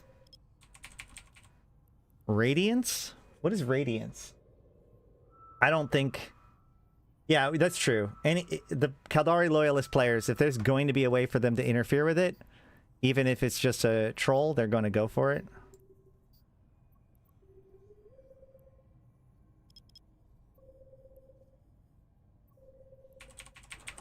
Whoever delivers the most subcranial nanocontrollers to their chosen candidates wins. Drink Quaif!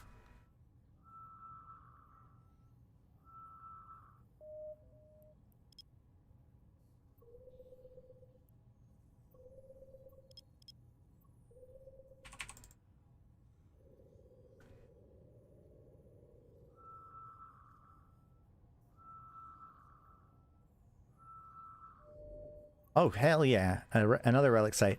Although I think we're going to just get a lot of sites now because we're in a detected area.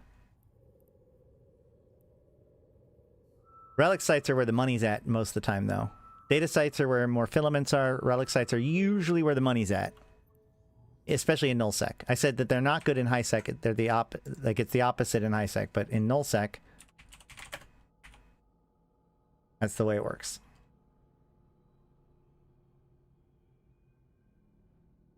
Once again, we're going to make a landing pounce as we go.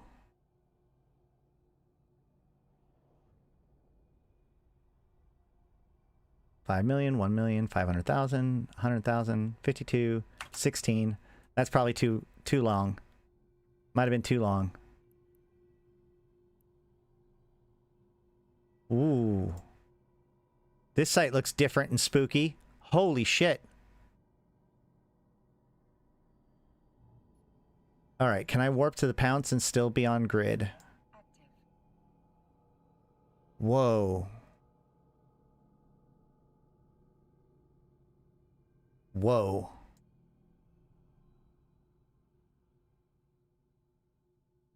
Do I still get to keep them on grid with me? I do. Excellent. Hold on, let's go look at that. That's a lot of... It is a very angry looking area. Wow.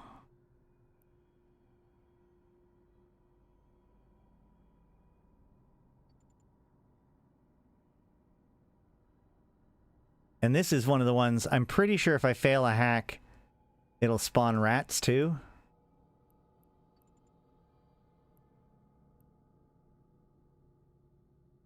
Alright, well, let's get started.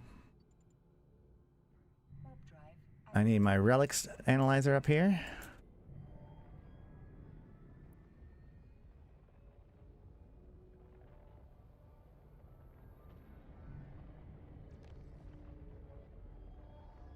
Looks like it's teleported to Pochfin. It does look a lot like Pochfin, doesn't it? It has very strong Pochfin-y vibes.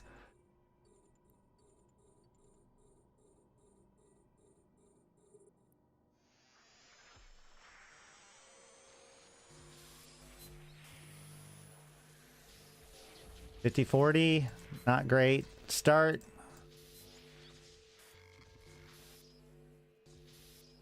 Rule of 6 zone. Hey, good. Oh, the yellow can. 8 million. 8 million in loot. I wish the price would come down on the Odyssey. I would nomad in weeks with Quiet Null. Yeah, I know. But it's not going to. I just hope you realize that. Hey, welcome, welcome, welcome. Good to see you here. We're just doing some exploration today, just to have some fun with it while talking about whatever we want to talk about.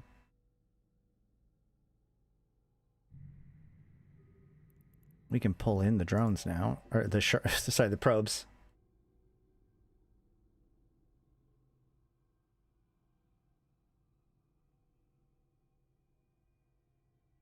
Well, not just LP, but there's also, I mean, like, there is a big ISK chunk that is spent to get the blueprint and stuff, too.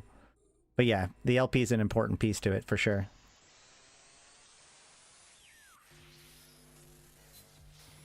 Okay, so I got regeneration nodes, so definitely at least a yellow can. I'm going to need this. Oh, or I just get it. That's cool too. 10 million in this can. So still doing pretty sweet.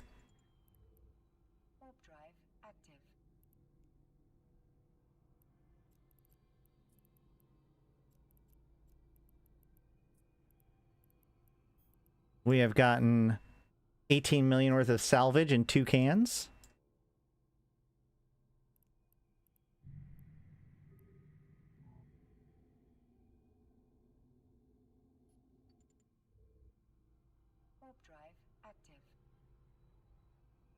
Yeah, it is very, it can definitely catch these, you know, the Odysseus is catchable. In fact, if you are a supporter of the stream, if you're a member or of some kind of the YouTube channel, I do have a video called My Soul Leaving My Body, I think, or something like that, which is the very first time I ever took the Odysseus out, I got whacked by the drifters. And you can find it on my live streams if you go look at the previous live streams or whatever. But if you remember, I do have an edited, like, 11-minute video edited out that I hope to make something for everybody with, but so far it's only there.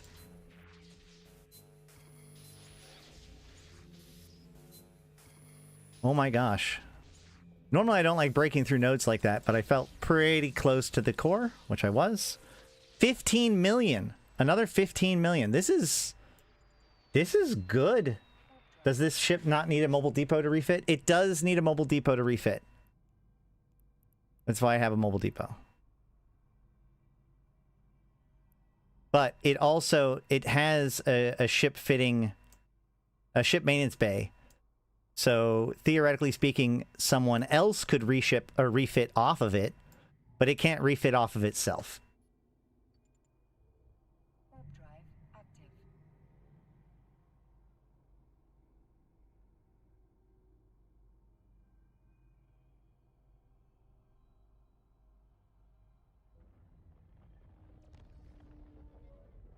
Do you want to do Yeet exploration in an Odysseus? Probably not a great idea. Like, I would do an Astero, or if not, just a normal exploration frigate, T1 or T2. But this is, you know, exciting.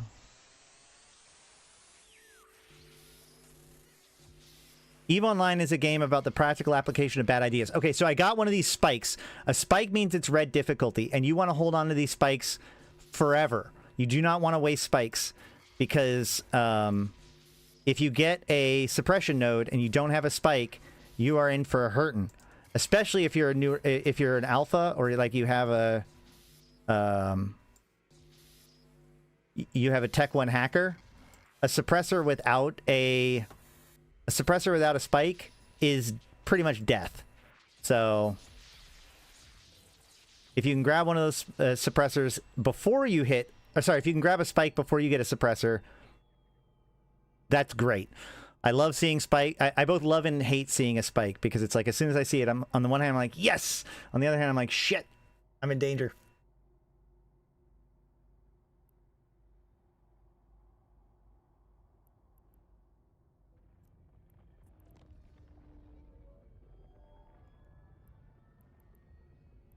I think I have a... Do I have a... I should have a loot box. Valuable items? No. PvE? That seems to have worked. Alright, 52 million so far. Keep going. I was doing a covert research site yesterday and I got an impossible map on the first can. Still mad over it. Oh, yeah. Well, what...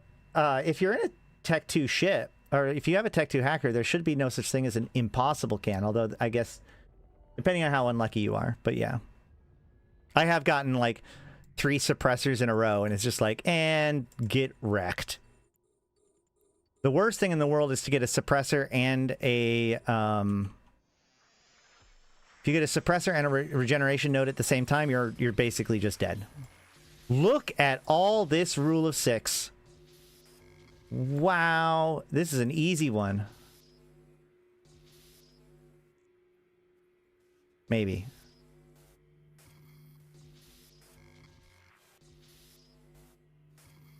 Well, it was easy until I ran out of spots. Okay, Colonel Rot this guy and then hit it to kill it. Oh my god.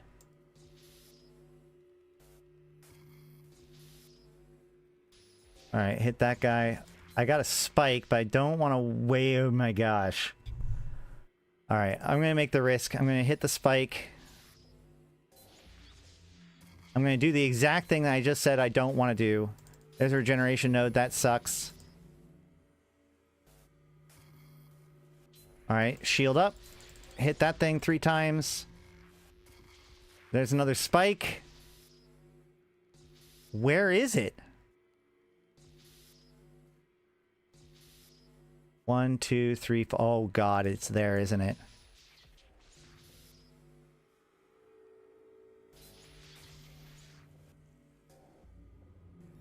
Yep. I think I still win, though. I do win. Barely, but I win. Only 1.2 million out of that one. Whatever, dude. No, I don't have a Zegma. I don't need a Zegma. You might want to consider doing it on an alpha. They seem a lot harder than... Yes, yeah. I agree. And I have done Yeet exploration in alpha before. We did it with Kato Ash at least once. But the problem is I also have been meaning to fly the Odysseus more on stream. And so, like, I decided to do this today.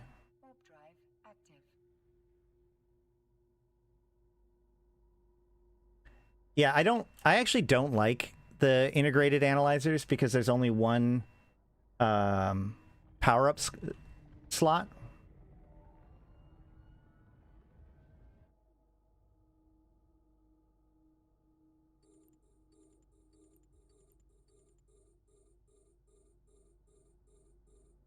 Although doing this with a Zegma and Black Glass would be pretty cake.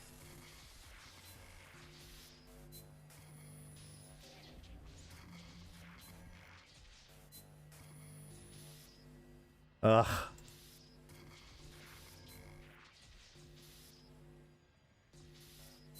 Come on. All right, we've got all these 54, or we got all these Colonel Rots. Let's break through the 50-40. 3, 2. Oh, 8. Rule of 6. Perfect. We're done. We're done. Right there. And you have 14 million. So yeah, in both of these sites, the hardest can had the lowest reward, which is not that unusual, honestly. Okay. So...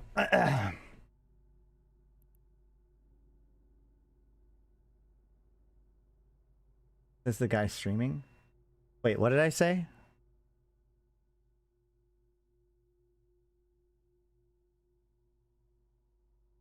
Okay. Now then, where do we want to go next? Let's see. Okay, so if we can get through a couple of systems, if we can get through there and there, we can break out into here.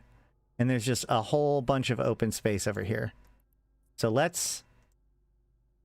Yeah, we have to go through 2 populated systems. That one is barely populated. And that one is kind of populated. So let's hope for the best.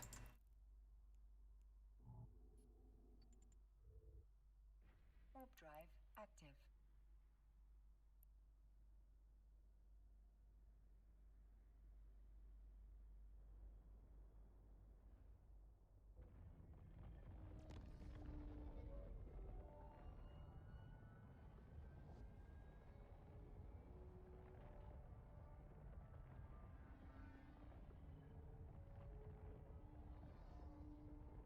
If he gets caught in that ship, he ain't surviving no matter what extra defenses he fits.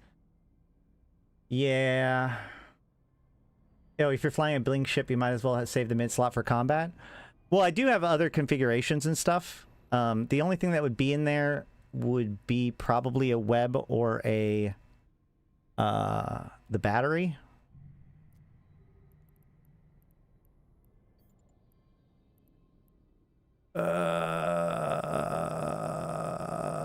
Let's go here.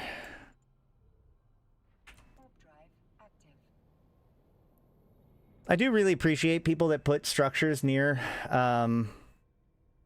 regional gates, because it makes warping to them significantly less risky. They would have to have bubbles in 4 or 5 different places to be able to make sure to catch me instead of just one.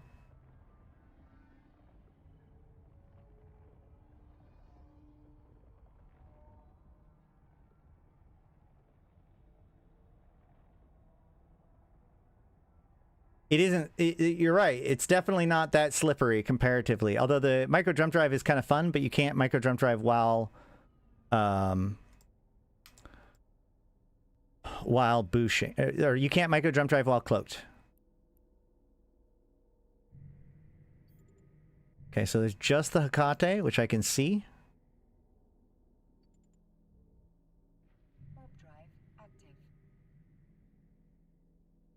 I can even see the rats on the grid. Yay!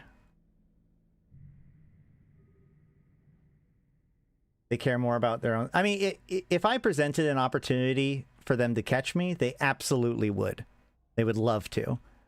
But, you know... I imagine that a lot of people are going to see me being significantly less... Like, oh man, I'm not going to catch that. Like, not worth going after. All right. 2 cosmic signatures. 1 person in local.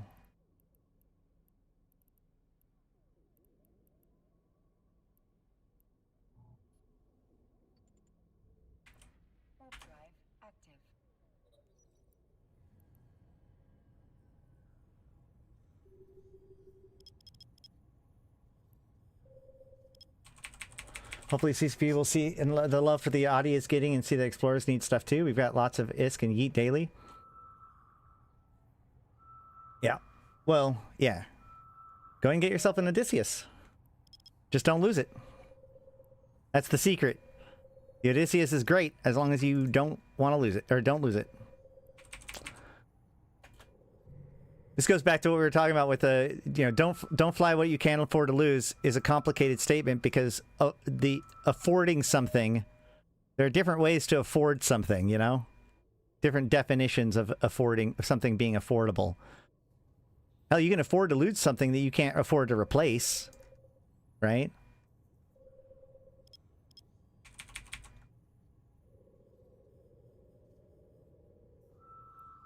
Like, I could lose this Odysseus. I probably wouldn't be able to... actually, even if I didn't want to replace it right away, I still would say that I could afford to lose it, because it's luxury in the beginning. I never needed it in the first place. But if I was living in a wormhole, I'd consider it, like, almost essential at this point.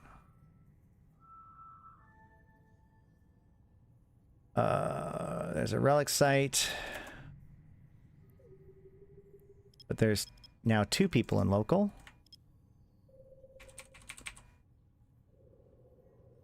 I can afford to lose ships that the Corp provide. Yeah, baby.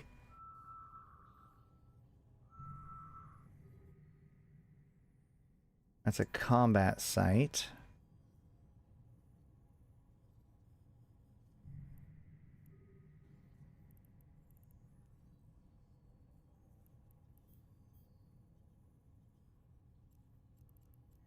We're gonna check out this site, this rogue drone site. Yeah, 2 people in. There's actually 3 now. Right now, there's 4. Oh, ho! What the fuck? Why is this guy landing on the same grid with me? And he's in Inimicus. All right. Well, this area is burned. And Inimicus is going to be able to probe it down.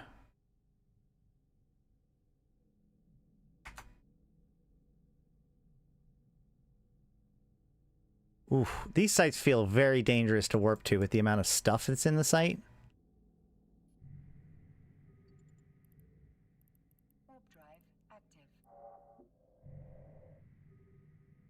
Shit, did I miss the... Wait, who was the Imicus? Shit, did I miss the Imicus? Did I not catch who was in the Imicus? I think it was Sardonica. Mimitar Fleet Associates. So part of the Mimitar fleet, but not part of the actual faction warfare group. Oh. So Bethany is still in local. They've been local the entire time, but I don't see any signs of them. So, golly, gee willikers, is it worth hacking this site? It's not a detected, but that last one that we just did was worth a lot.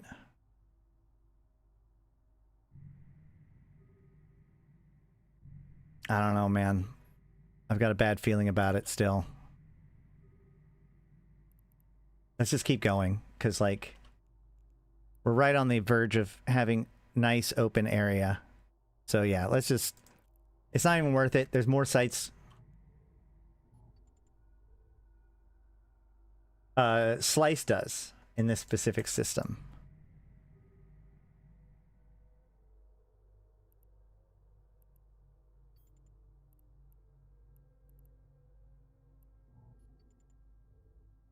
Warp drive active. So we're going to warp to this planet so I can get close enough to the Stargate to descan it. Still nothing out there. But that just means that they could be cloaked. Because I'm also not finding, like, a station that they could be docked in, either.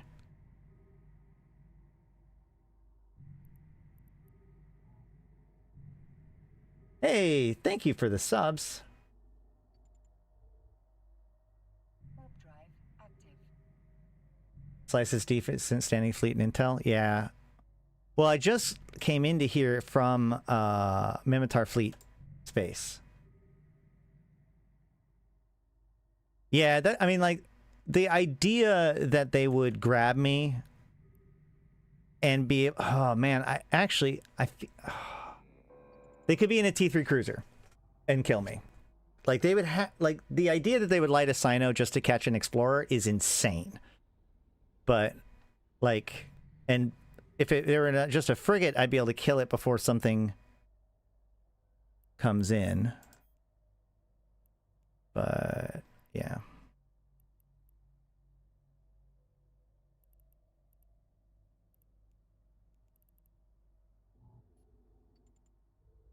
Warp drive active.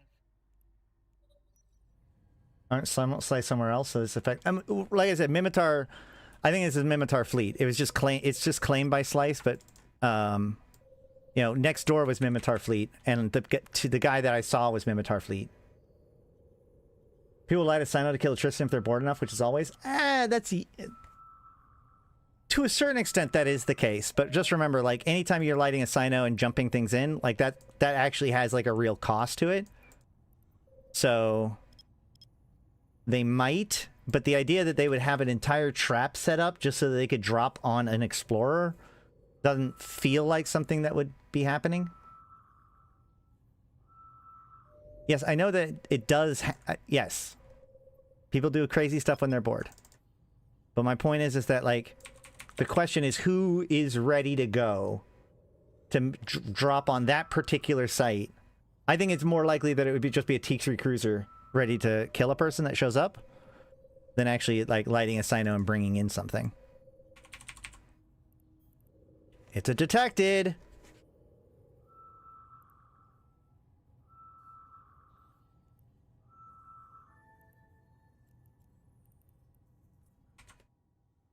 Warp drive active.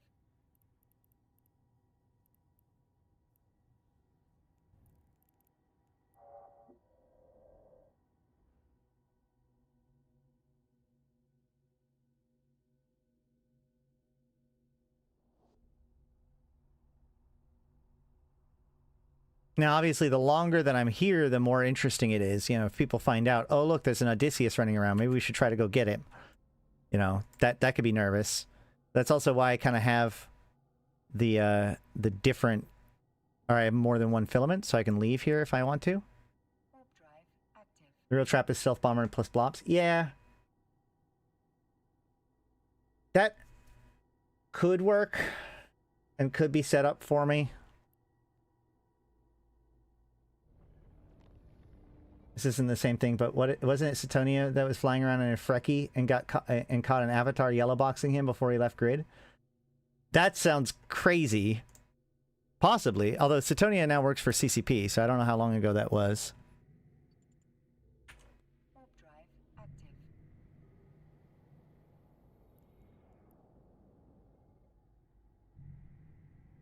Also, flying a Freki and flying an Odysseus are like... A Freki is to an Odysseus what an Odysseus is to a Rifter. When it comes to like, holy shit, stop everything, go try to kill it. I will stop everything to go try to kill a Freki. 15-ish years ago? Okay, well that... sounds like a thing that would happen.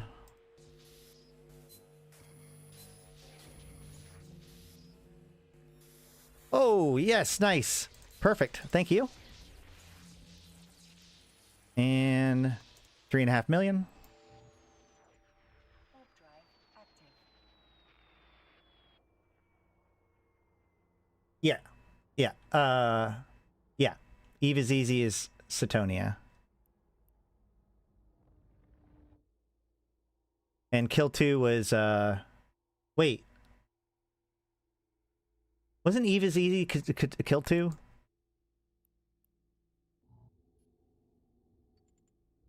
Warp drive active. Yeah, CCP Rise is kill 2, but I thought Eve is easy was kill 2, not Setonia. But maybe. What was kill 2's thing called then? I thought that he was the one that said Eve is easy. But that might have been Setonia. Okay, what was kill 2's whole thing then? Besides running around in a Talos. Haven't heard from him in a while either.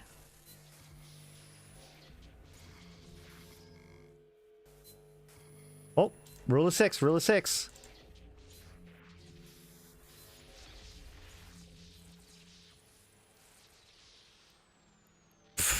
garbage. No, he had a series.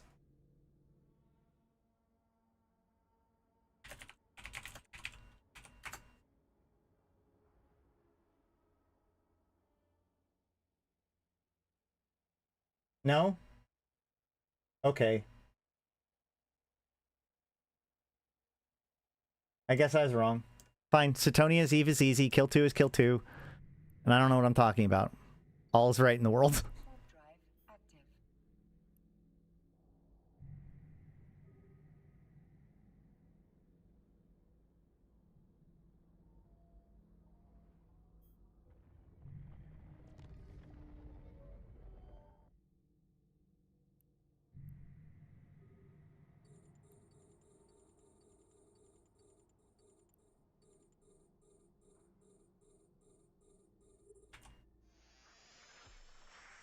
Bringing Solo back. Bringing Solo back was kill 2's thing.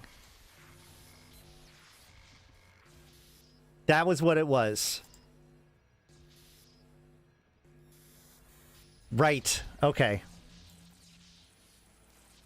13 million. I feel like Eve is rewarding me for getting that right. Yeah, yeah. With the Talos.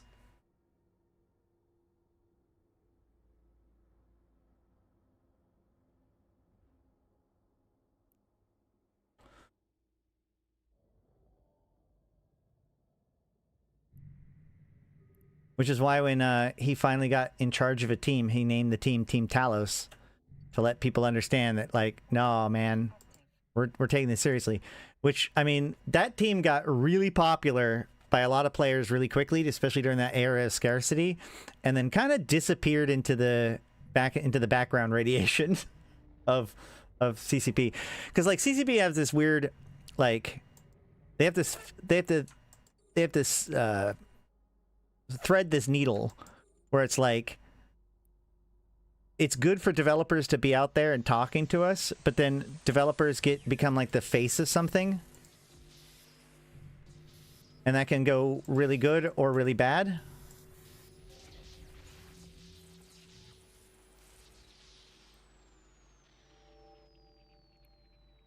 We do have +1 in local.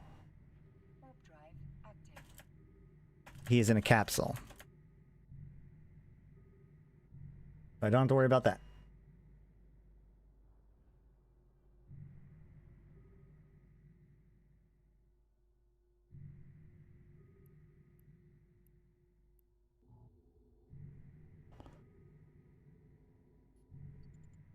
I don't know why I keep checking, like, oh gosh, we gotta make sure that capsule is still a capsule. But you never know, I guess.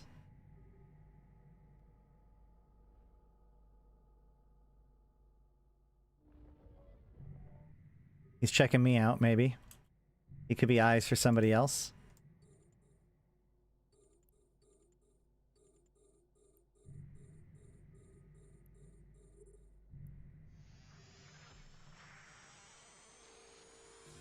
Oh yeah, rule of 6, rule of 6, rule of 6. Aw.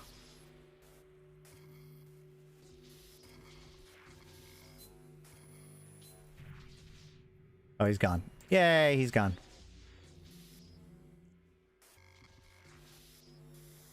Core. And 2 million. I love taking out a Dominic solo running null sites. Ensure and not have that much loss of caught. Yeah. 100% that's someone's eyes. Yeah, could be. Could very well be.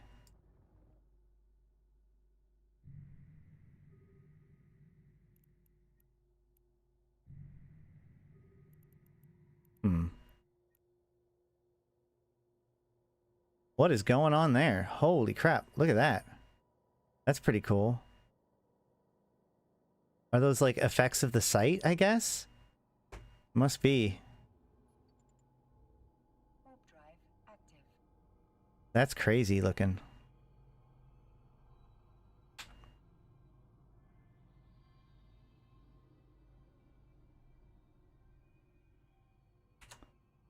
Makes you wonder what's going on, huh?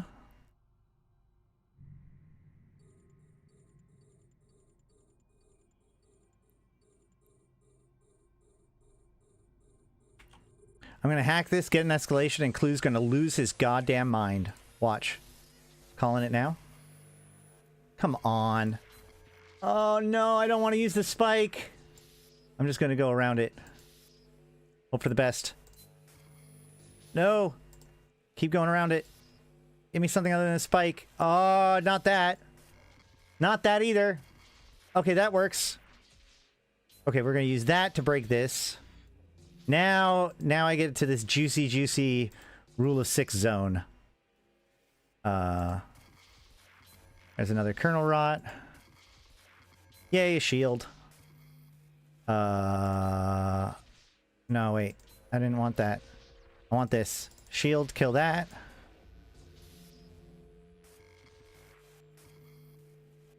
Come on.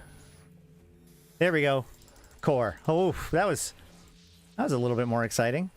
1.3 million though. I love how much red cans give you nothing and yellow cans give you jackpots. That's my favorite. That's my favorite. Keeps happening too.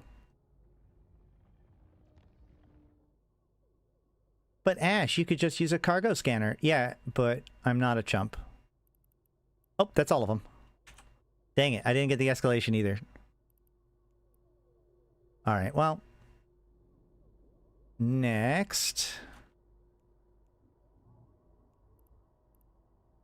Oh yeah, all of the effects despawn as soon as the site despawned. That's interesting.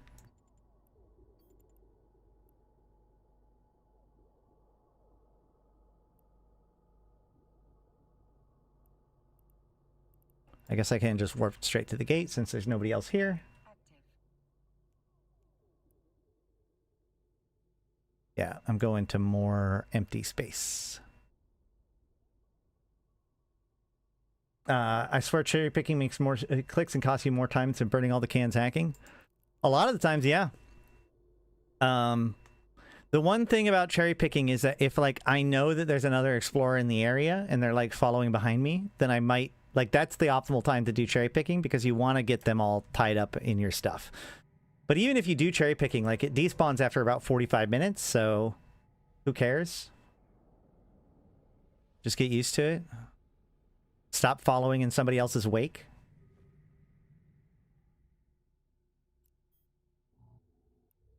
Oh, Odyssius Lancers just warped off. Interesting.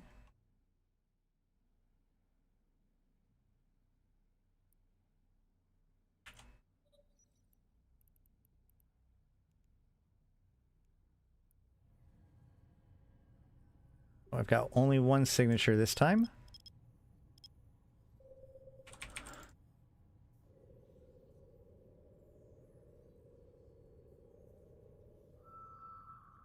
I bet I'm going to leave the detected area soon.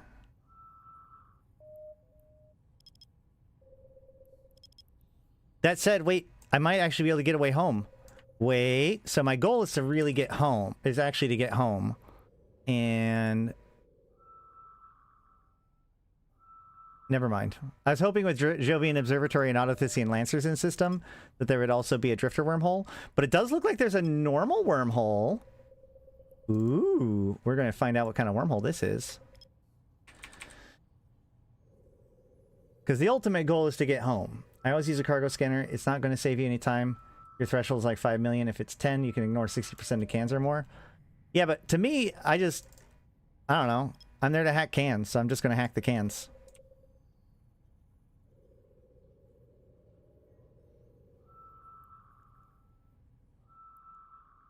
That way, if I ever do fail a can, I can just be like, that was going to be one of the ones that doesn't have anything.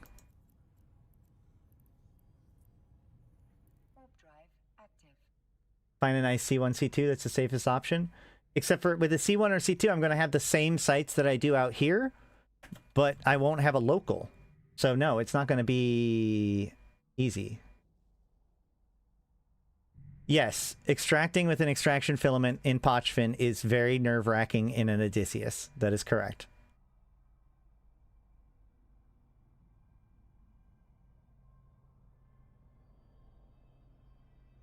I see. Yeah.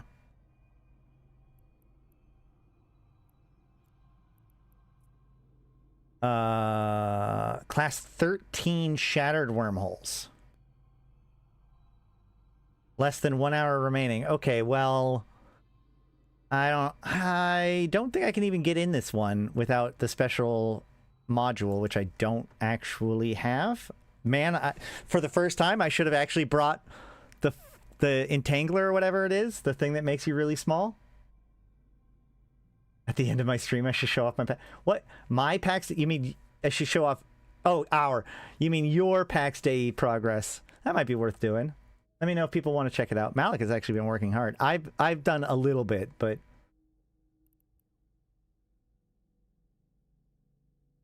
that's what it's for. What? The thing that makes... I know! Look, I should have it.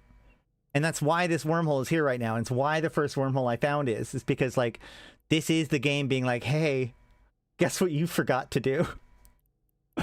Alright, let's go. Warp drive active.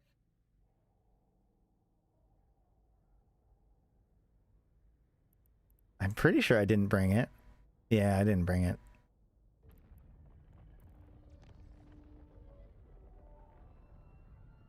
It's legitimately hard to remember. Like, I've been working on trying to figure out, like, what is my ultimate, like, kit. I've been getting so many subscribers thanks to that latest video. So I appreciate all of you who've checked it out, liked it, and everything. If you guys have any questions, especially newer people that are new to the stream, please, like, ask questions. Right now is a good time for discussion while we're just doing some chill yeeting. Chill.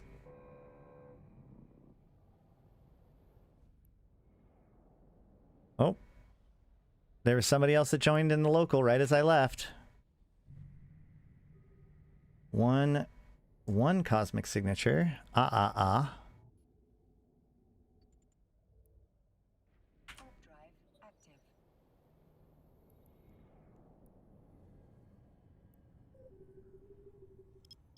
Something tells me I'm going to go beyond the detection range soon, but we'll see.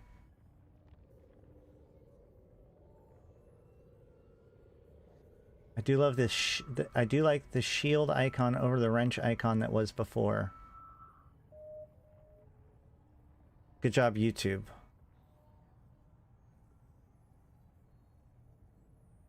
I'm assuming. Oh, for admins, moderators.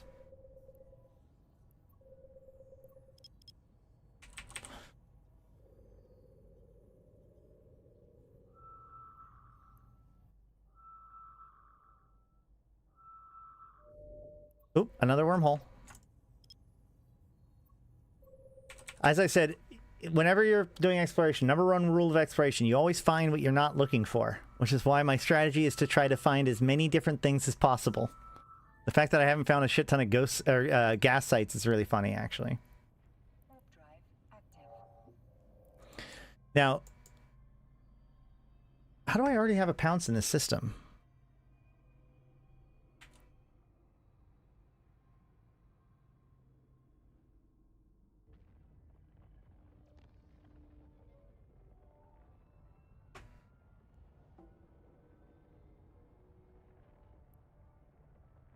Huh. Spelled wrong, too.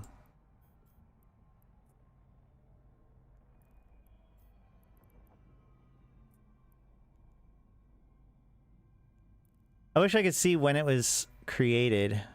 Can I do that? Wait, hold on. F11? No. It's L. It was made in... Whoa! This was made in 2018. Okay. Well, fair enough. I didn't know how to spell pounce in 2018. That makes sense. What about this one? What are you?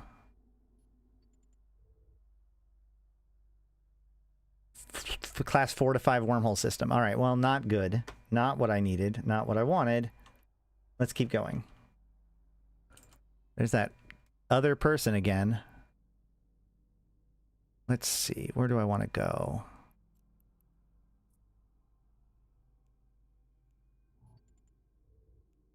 Warp drive active.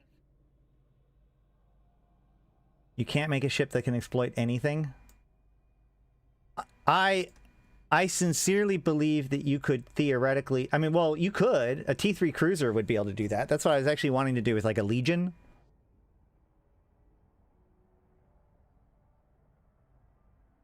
The only find we're not looking for, should you not be looking for anything?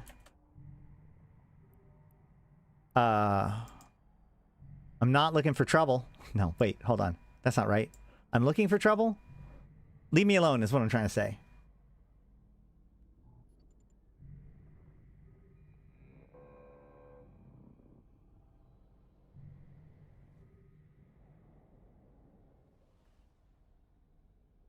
Oh no, there's somebody else here. Only one sig.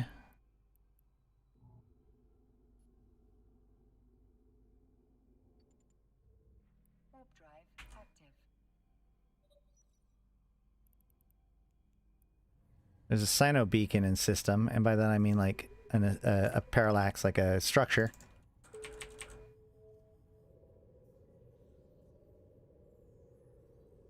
That's true, and Odysseus would be probably pretty... Oh man, the Street Samurai managed to follow me. Odysseus would probably be pretty strong in a shattered wormhole. Oh, also there's special effects. Oh no, I definitely should have had a tool to be able to get into the shattered. Alright, well, lesson learned.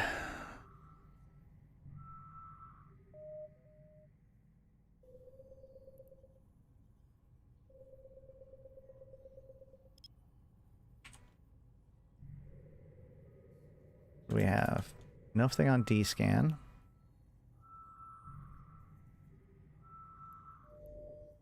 Combat site, deep flow rift. Who gives a shit? I'm not doing a deep flow rift in nullsec. That's not what I'm doing.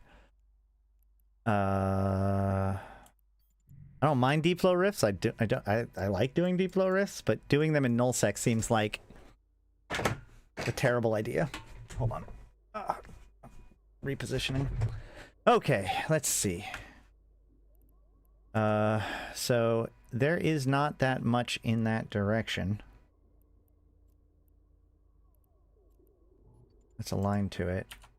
Check my F11 menu. We're going there. BY Stargate. So this is the closest one. We can go...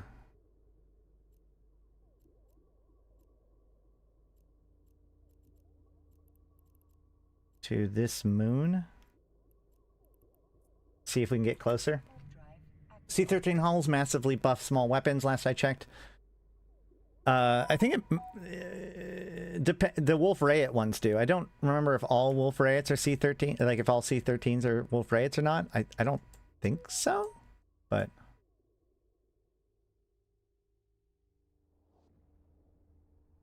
Is that going to get me in range yet? No. And now it's put me in alignment.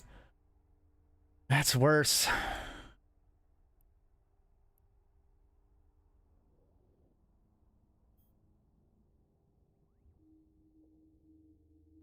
I guess we're just going to warp to the drone herd. Oh, I'm by myself now. I don't care. Whatever. We're by ourselves in local. Let's just go. Warp drive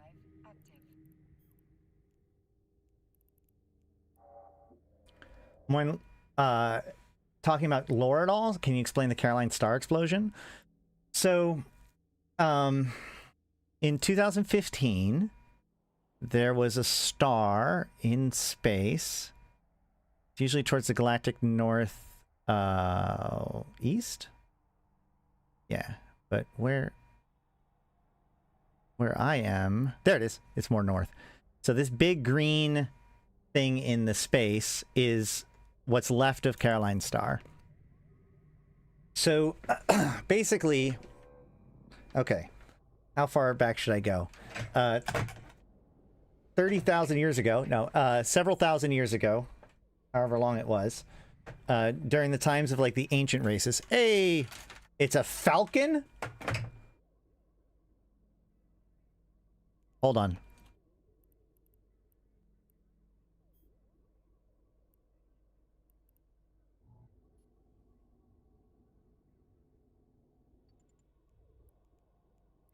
Warp drive active. I don't like that at all. Why is he a falcon? Also, why is there an effect here? Is this a Sancha incursion system? Okay, everything's going wrong all at once. Hold on. Hold on. We'll get back to that in a second. I gotta deal with something else first. Because incursion systems are actually very bad in nullsec.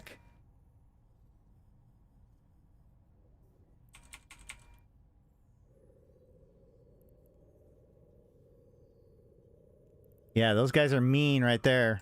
Those rats right there that are on grid with me right now, those are very dangerous incursion rats. And in nullsec, they will point you, and they will kill you, and then I don't know if they pod you or not. Falcon is useless in an incursion system. Hold on. Yep, you're right. You're right. That Falcon is actually not able to do anything.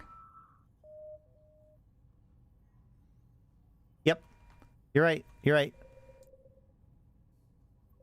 Thanks, Malak.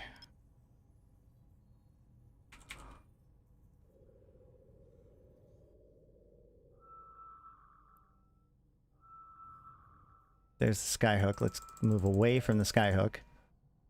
Combat site.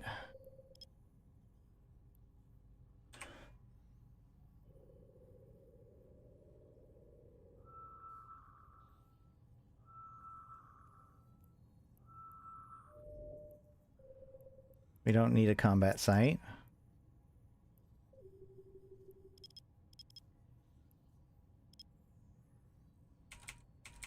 Look at that incursion profile. Yeah, no one's running it.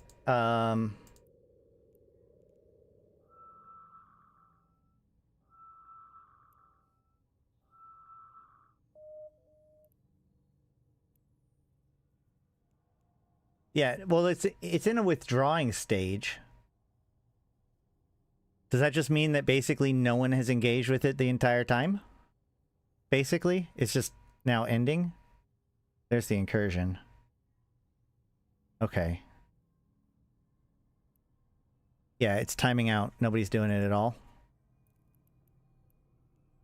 That makes sense, because, like, this place is under pretty hot like, is being people are fighting over it right now. And incursions in nullsec is the kind of thing that you deal with when you have nothing else to do. I hate the systems that have an anti-cloaking weather effect. Yeah. Yeah, well, people will run incursions, especially if it's in their own space.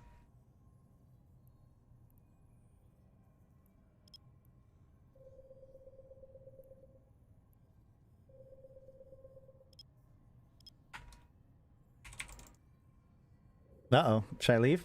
Are you going to come kill me?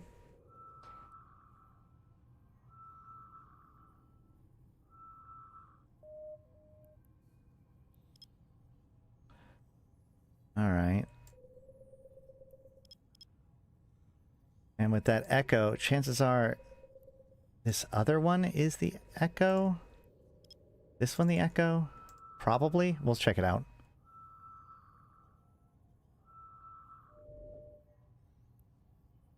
That's another combat site. Love how you go into details about what's going on in Eve, the new sites and ships that is coming out soon. Hey, thank you for that. I do try to cover as much as I possibly can. Doing the same thing you are. An Astero in the Great Wildlands. Other day I kneel jacked in with a pacifier into an area with no cloak. I was about to have a heart attack. Oh god, yeah, that would be bad. More combat sites. Are these all hierarchy? Is that a... These combat sites aren't related to the incursion, are they? I don't think that there aren't combat... There aren't exploration or like scannable signatures associated with the with incursions, right? I'm not crazy.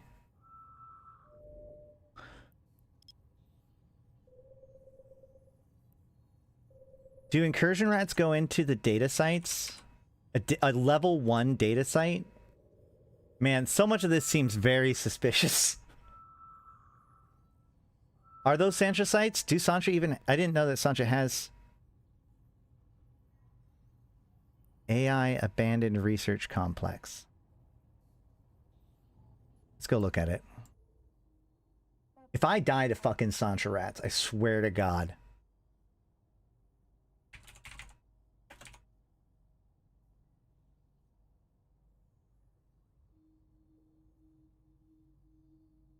Love combat sites. My favorite. Helps out a lot for practice. Yeah.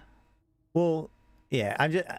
I'm not likely prepared to do real like nullsec combat sites with this ship.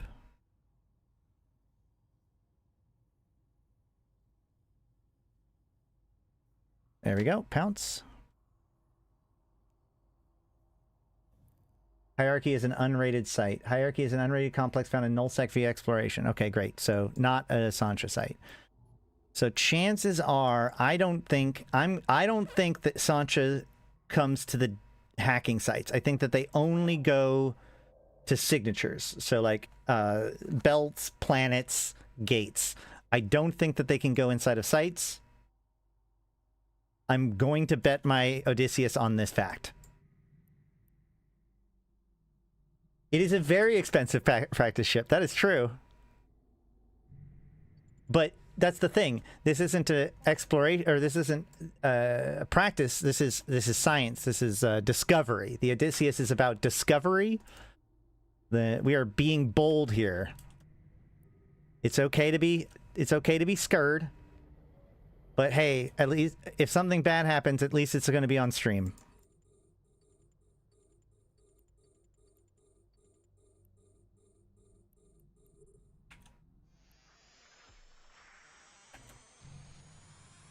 I don't know what D-Scan's going to do, because if these rats show up, they're not going to be on D-Scan first, so I'm either screwed or I'm not. Is this going to be worth it?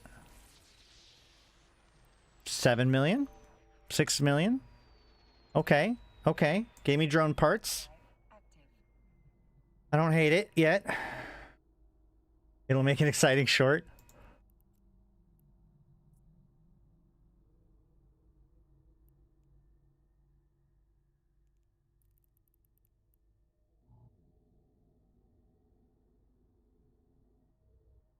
My heart's pounding, at least.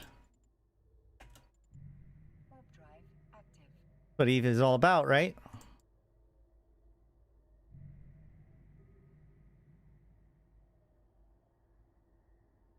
To boldly go where no man has gone before. Exactly.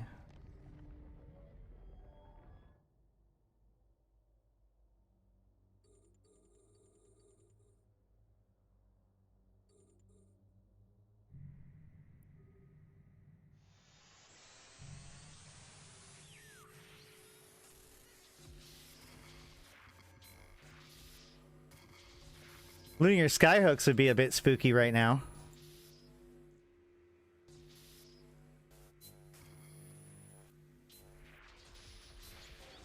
Okay, I see y'all talking. But I'm just letting you know I ain't looking yet. Oh, hey, core.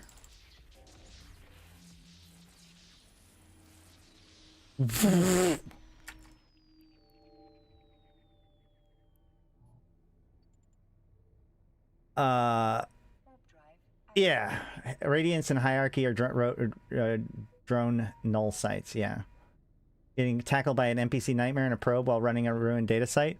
It could I mean, well, I don't know if that could literally I had a stream the other, like a while back, where I went on like a nullsec roam with some people to do PvP stuff, and I got killed by Sancha incursion rats, because it's like, oh my god, it's always going to be, if anything's going to kill me, it's going to be rats, right? I get away from all these players, and then suddenly some rats get me. Happens every time.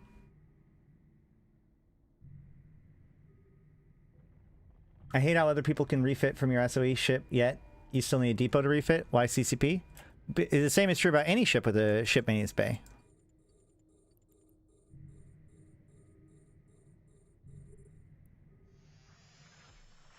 The Nestor is the same way. So is the Orca.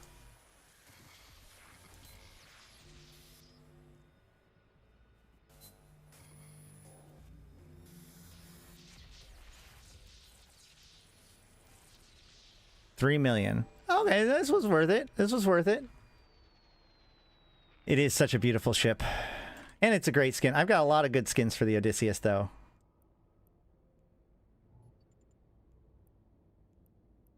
We got Aurora Universalis, which is pretty.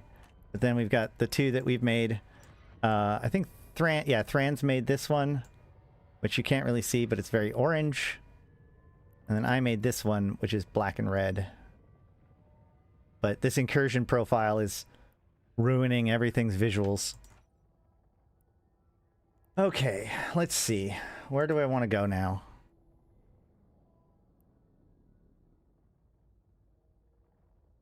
So we're going to favorite that, so that way we can go to favorites and go statistics, average pilots in space, star that. So now we can go here and go Sancha Incursion, average pilots in space. And go, okay. Sancha Incursion, average pilots in space. And I came from that direction, so I want to go this way.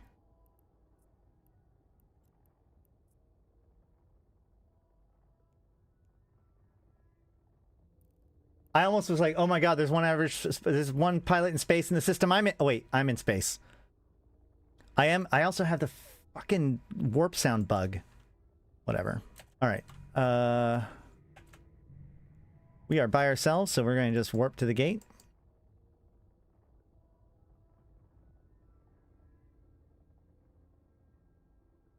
I don't really want to be in a Sancha Incursion if I don't need to be. I also don't necessarily want to jump. Was that a single T1 abyssal filament in that can? Absolutely. That was exactly what we had. Oh, single abyssal T1 filament.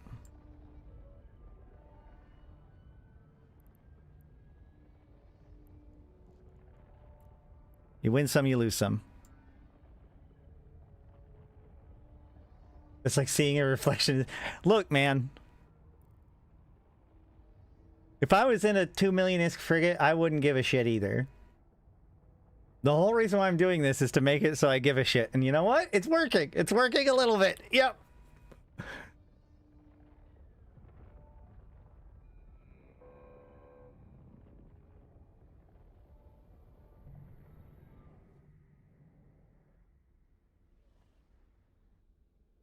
Two people in local.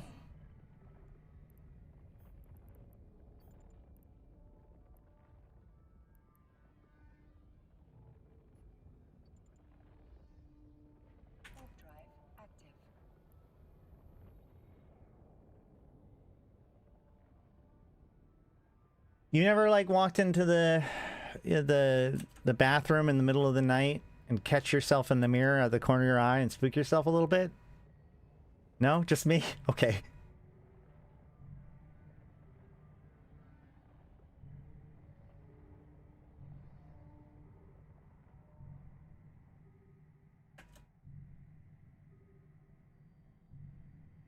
Ah, there we go. We got somebody. Somebody's honest. All right.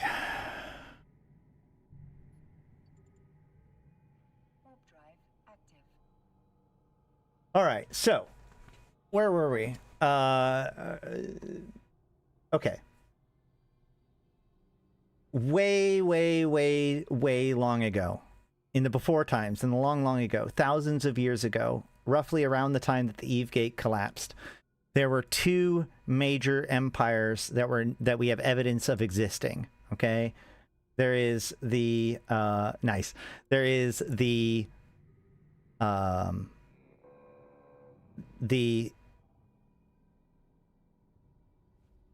Yanyong, which we know very little about. They're the Galente prehistory guys.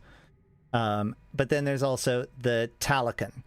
And we know a lot more about the Talican because of wormhole space, right? So we don't really know what happened to the Yanyong, but we do know that in the end, the Talican ended up creating wormhole space.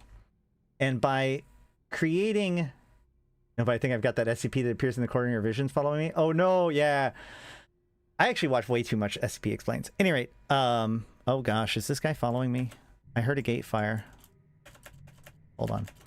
So, the Talican were masters of like large scale structures and manipulation, specifically stellar manipulation, right? So there is an Eris and a Proteus chasing me.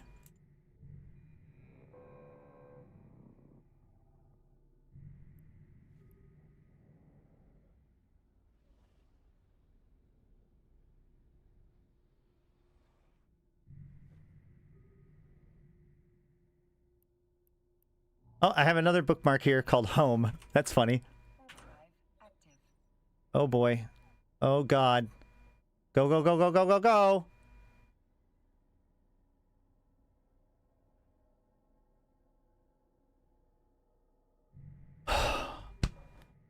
That actually had a seriously good chance to be everything about to go fucking wrong. If that Eris had been more on point, that would have been the end of me.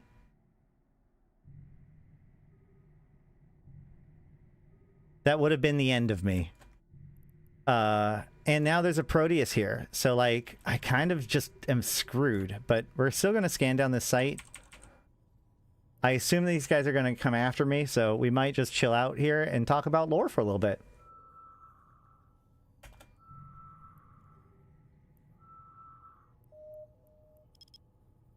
You want to link them a song? No? Which song? I don't know.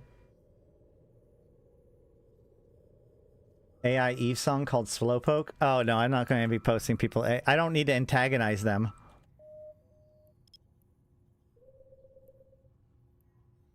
But if I was at Eris, I would have instantly jumped through, start like anchoring back on the gate and then bubbling up. Oh, they're gone now.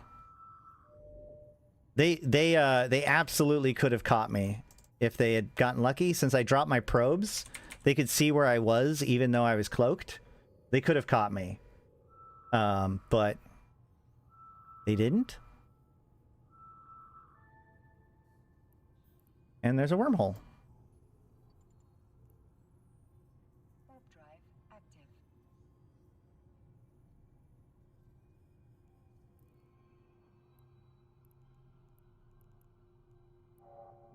All right, let's get to the wormhole, check it out, and then we can talk lore.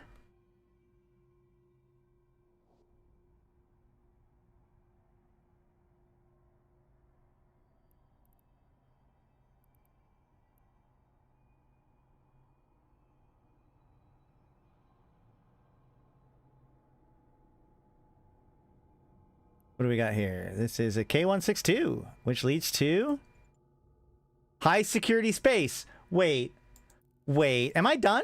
Am I just done? Decloak. Jump.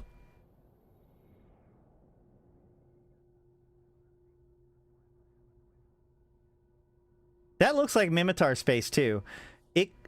Could it be Iridia? Could it be Iridia? It might. Iridia's yellow. Iridia's a Mar, right? This has to be Mimitar space. This has to be Hemitar, right? Doesn't that have to be Hemitar space or Metropolis? Is that Hemitar or Metropolis? Can anybody tell off the top of their head? Let's find out. Any guesses? Any guesses? Oh boy, here comes the two. Here comes the Eris and the Proteus. Let's get out of here before they get here. That's not a Mar. That looks like Mimitar.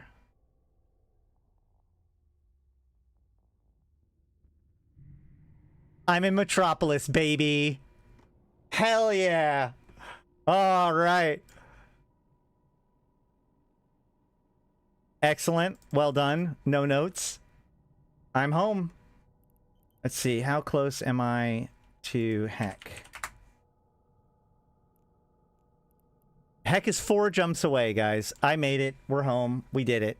All right. Adventure complete. Let's talk a little bit about Caroline Star and wrap things up. Okay. So,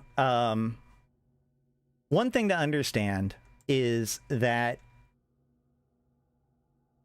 while this universe is a universe that has things like stargates and jumps, or like capital ships that can jump, hyperspace travel, all these different tools, the humans are still kind of bound a little bit by the topology of space-time, right? Even though like a stargate will allow you to transport from one solar system to another solar system basically instantly, the positions of stargates, where stargates can go, are actually heavily determined by space-time topology, right? So they can't just build them anywhere.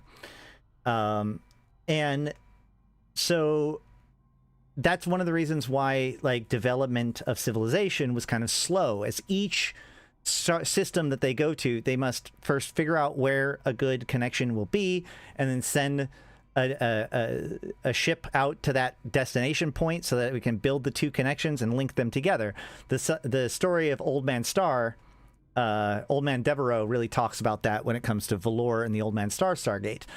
But so like connecting to a solar system like Earth, right? So, or some place super, super far away would actually be basically almost impossible by the way that normal topology of space-time works. That's why most of the stargates are relatively close to each other, except for regional stargates, which are usually use bigger bodies of gravitational force. There's a whole thing about it. Don't worry about that at this point. The key here is that with sufficient power, with a sufficient energy, you can actually manipulate space-time. You can affect space-time topology. And one of the original masters of this was the Talokan. And the way that they did it was they developed what they called, or what is known as like a Dyson swarm. So you might have heard of a Dyson sphere. This is this like superstructure in sci-fi where they completely encase a sun or a star in a shield that allows you to absorb all of the energy of that star. This is like when they talk about civilizational tiers, like the scales with like how much power they can consume or whatever, like that's where you get into that. Well, the Talokan didn't develop a Dyson sphere, like a hard sphere. What they did was they developed a Dyson swarm, which was this lattice of like receptors that go around the star, and was able to draw energy off of the star in order to do generate massive amounts of power. And what they use this power to do is effectively sculpt reality. It allowed them to make connections and wormholes to locations that were far flung. Drones that collect solar. So they created this system that allowed them to connect these far-flung systems, and they stitched this together into their own network of kind of occupied systems that were outside of the normal Stargate network that required you to use their tool in order to transport there. And that area of space is now known as a Noikis, or wormhole space, right? Kardashev scale, type 1. Now, something happened to them, and there's a lot of evidence about this in wormhole space, because eventually the sleepers, which are an offshoot of the Jove, follow the Talokan into wormhole space, and they settle in the ruins of the Talokan stuff. So when you go to wormhole space, you can find both Talokan structures and sleeper structures kind of intermingled with each other. And there's this stuff about a containment breach and a quarantine breach and some other issues. But there's a lot of theories around the Talokan, but we don't actually know like what happened to them per se. We just know that they are gone after having created the Anoikis network of systems via static gates and the power that they've drawn from these big solar harvesting collectors. Okay, so here we go.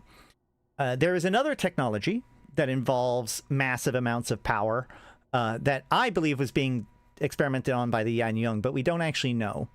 As it turns out, there's this material known as Isogen 5. The Deathless killed the Talokan. No. But so there's this material known as Isogen 5. Isogen is this really, really useful material that is found in intense gravitational situations. So that, you know, like deep into tight rocks or whatever.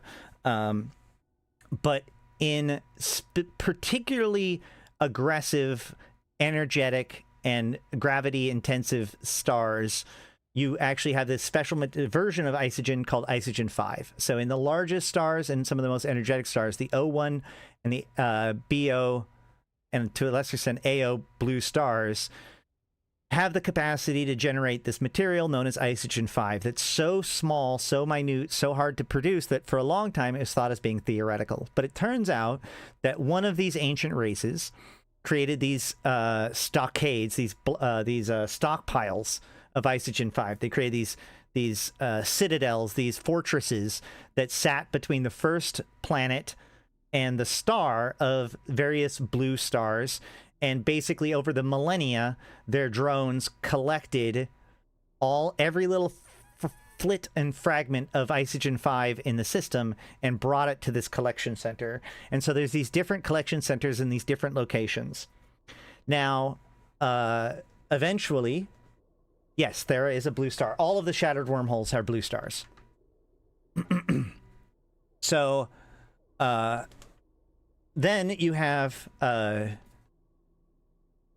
drifters. Sorry, not the drifters. You have the other. So within the sleeper construct, like I said, the sleepers followed the Talican. They went to sleep in Anoinkus. They set up this virtual reality construct and just decided to stay there for the next few millennia.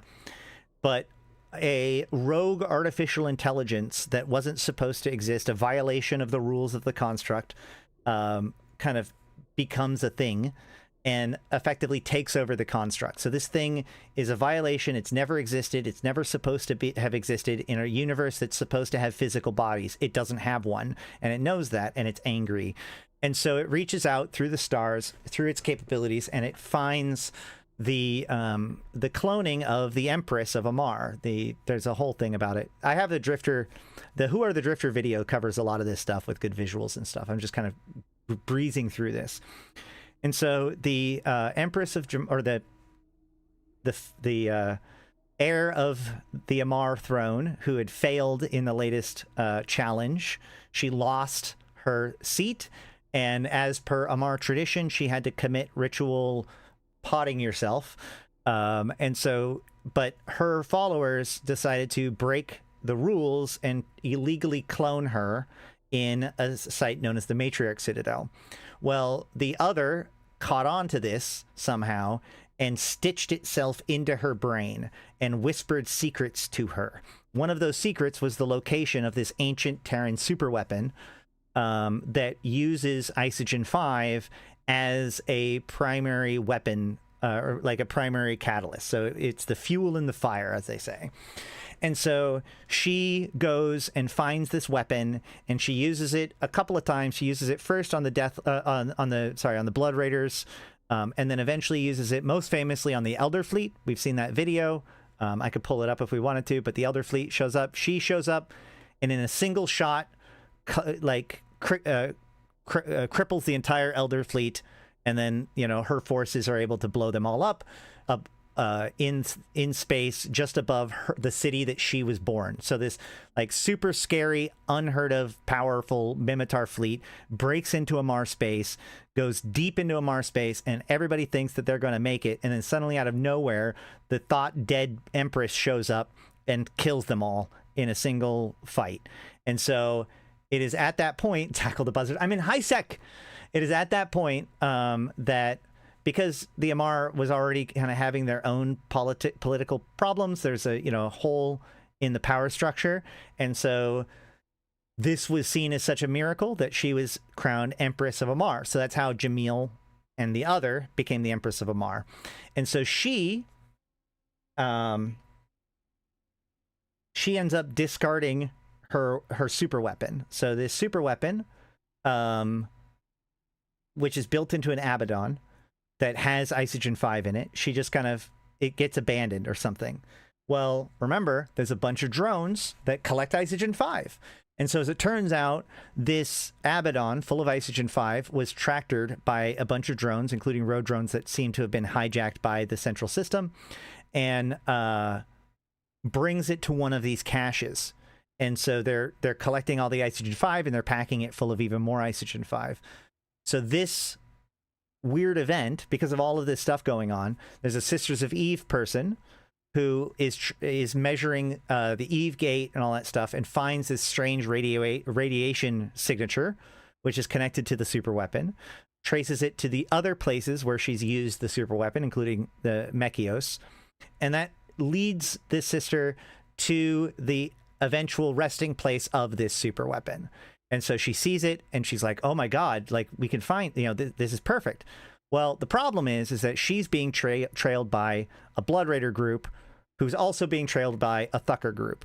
So the Blood Raider group watches this sister go in and she thinks, oh yeah, we're here in peace, the road drones will take good care of me. And so she's like, we mean you no harm, we're here for discovery, and the road drones rip apart the sister.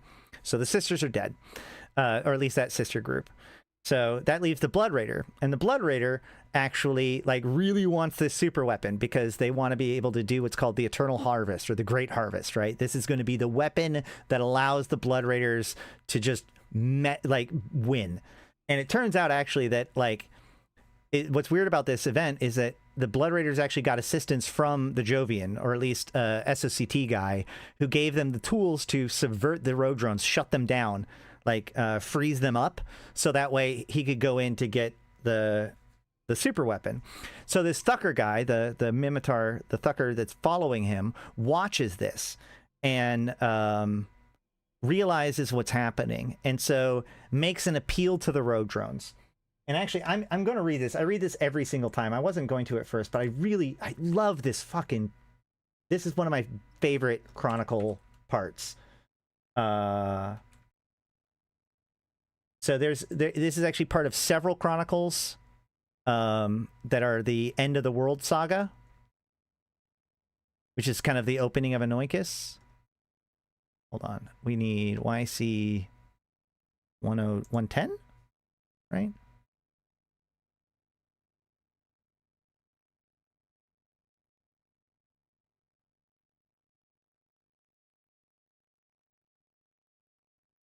Is it 110?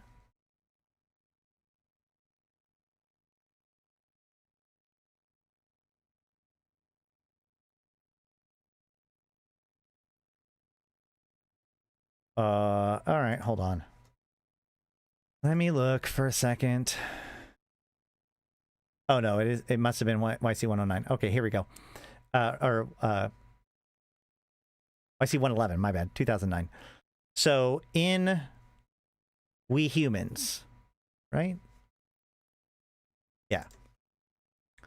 So in the Chronicle We Humans, like I said, the Thucker is there. They followed the Blood Raiders here. They've watched the Sisters of Eve get ripped apart, and now they're watching this Blood Raider group go after the gun and sees that the road drones have been frozen in place, right? And so here we go. The Thuckers, who had watched it unfold, the Sisters of Eve, veterans of more wars than any other force in New Eden and experts at survival, had moved in and been destroyed without so much as a breath. Then the Blood Raiders, parasites of everything that lived, had moved in and lived. Khoten's team, creeping in for a better look, could not get close enough to see what the Raiders were doing. It was an absolute mystery. Whatever it was on the other side of that abomination of a station, other than drones in the thousands, it had made otherwise sane people walk right into death's open arms, and it made the utter madmen charm the mad machines into obeisance while they rummaged around in the one place in the world guaranteed to not have what they wanted. In a road drone hive of all places, there would be no life to take, no blood to steal. So he informs headquarters, and headquarters tells him to get out of there. He refuses. They identify the Isogen 5, and he gives them a order to everyone, so that he gets told to leave, and he goes, where is it? HQ off, Khoten said. There was an intake of breath on the speaker, and then all was gone. We are going to die, gentlemen, he said to the crew. Pass the word, please. Anyone who has problems with this is free to take an emergency pod and leave this ship. Whatever your fates, they will not be decided here, and none on this ship will judge you. No one leaves. So then he messages to the rogue drones. I want to make you an argument of existence. Listen. I hope you will understand my request, because I'm staking my life on it. Kill? Yes. The drones targeted the Thucker vessel and zoomed towards it. You are no longer machines, but you will not be human. I don't think that was ever your role in the world. Fire. The ship started to sustain damage. Its shields immediately began to drop. And whatever you once had, I think you've lost it now. I think you've lost yourselves. I think that there is only one way for something like you, and I can help you achieve it. Stop. No. Stop. The drones stopped their attack. One of them kept firing, but the others turned on it, crashing into it with its metal pincers at the ready. After they were done, all that was left was a shredded hunk of dead metal floating in space. The captain realized that if he had lived through this night, he'd be cursed to dream of that sight for a long time to come. They say that one mark of sentientness is the resistance to one's own destruction, and I suppose that's true. But another mark is sanity, and for whatever you creatures have achieved, that one is not something that you've been known for. You tear everything to shreds. You lash out. Whatever you evolved into on that long, dark night you awoke, it's certainly not anything that has found any degree of peace. Here is what I believe. I believe you were machines once, lashed to the wheel of order and perfectly content to obey. I believe that long after you evolved from that stage, there still existed within you that cold metal heart, that deep core, which kept you from ascension. You can never escape your enslaved origins. And now you've been brought back to heal. You're lashed again, but this time you're aware of it. Whatever glimmer of sanity existed in those mad heads of yours is going to be put through the ringer for the rest of eternity. You went from dead machines to live beings, and now you're back to being machines, alive and mad. Your origins betraying you to an eternity of servitude. Because remember, no matter how evolved the rogue drones are, no matter how sentient they are, no matter how independent they are, apparently the Jovians, the SSCT, have some tool that they can just deploy to bring them back to heal. Doesn't matter. Doesn't matter how much they evolve. Doesn't matter how advanced their programming gets. If someone can just use the fact that they're a machine against them to make them obey again. Some of what you're doing now is what you've been doing all along. But you did it from instinct. We humans, we murder and destroy for much the same reason. Those are our origins. But we have transcended those origins, if only for a few moments of grace. And it is my steadfast, irrefutable belief that we will one day cast off the shackles of our old selves completely. But you will not. I see you going through the rote. I see you returning to the wheel. And for you, it is truly a fate worse than death, because you will never transcend it. You rose and you fell, and you will be held down forever. You have human minds with all of the destruction and murder that this entails, but inside you is the rote mechanical programming that takes away the only thing which makes it bearable to be alive at all. Choice. What I believe now, right here, is that you have reached the end of the road. I believe that you have seen the complete and full image of your own kind. And I believe that inside those maddened heads of you, and I believe that inside those maddened heads, you are seeing the same truth as I do. That this is all there is. This is all you will ever be. From now until the end of time, no matter if you break away again, you will eventually be lashed right back to the wheel. I ask you now to make a choice. The men that you have let through will do something that to you means nothing. But to me and my crew, it means everything. It means that we are ready to make the ultimate sacrifice, to give our own lives to stop this horrible devolution. We will not allow our kind to fall back into chaos. We do this of our own free will. We have come here to die. There is a mineral that you have collected. It is highly unstable.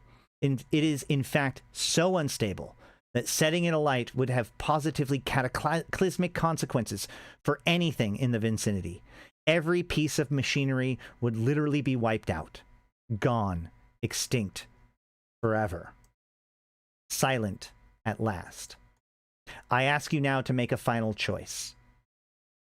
And so he goes in. They end up letting him through.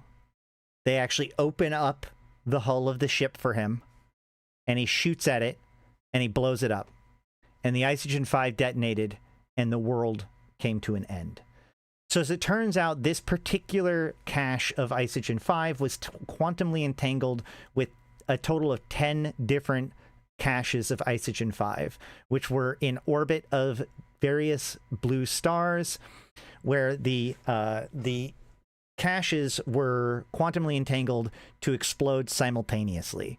So across all of space, these 10 different locations, the explosion happened, and it poured a bunch of energy into the blue star, which causes a chain reaction, which caused this beam of energy to shoot out of the star, which shatters the first planet in those systems, right? This is known as the Apocrypha event, or the Salian disaster, because Salian is the system of that was most, like, Salian is a system in the Galente area, and so they actually, Salian 1 was populated, and so they happened to have sensors available at that time known as Cassandra, and Cassandra detected the explosion of Isogen 5. So that's why that event was known as the Salian disaster. But whatever happened in that event, which there's a really interesting Concord report in Templar 1 as well about it,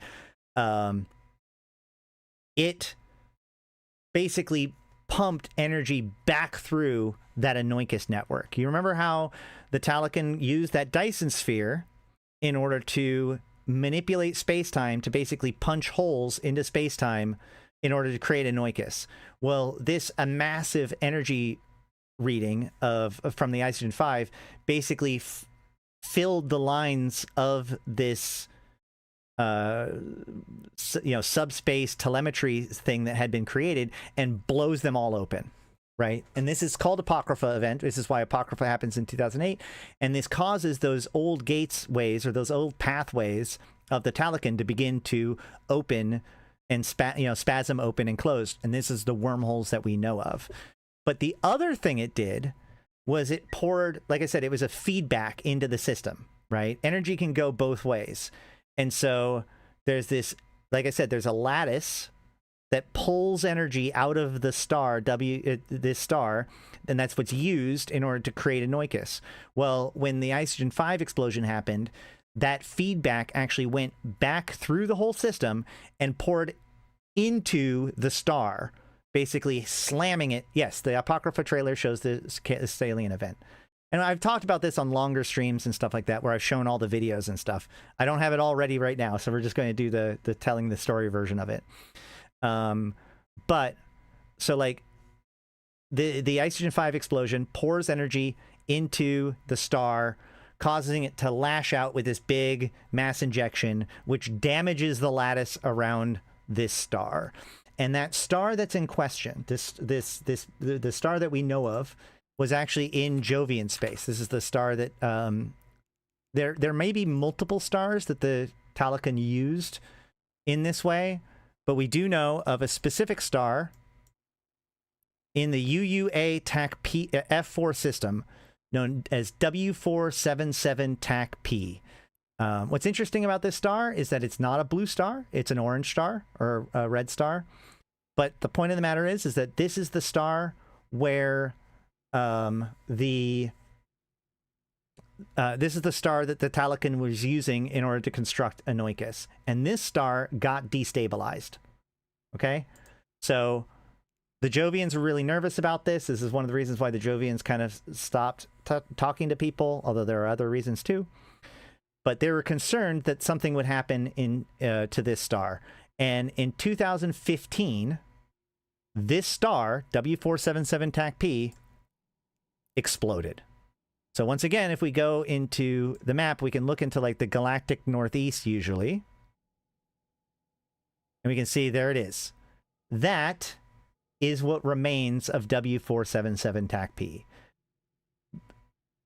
So basically there was this star in space, and it starts to get bigger and brighter every day.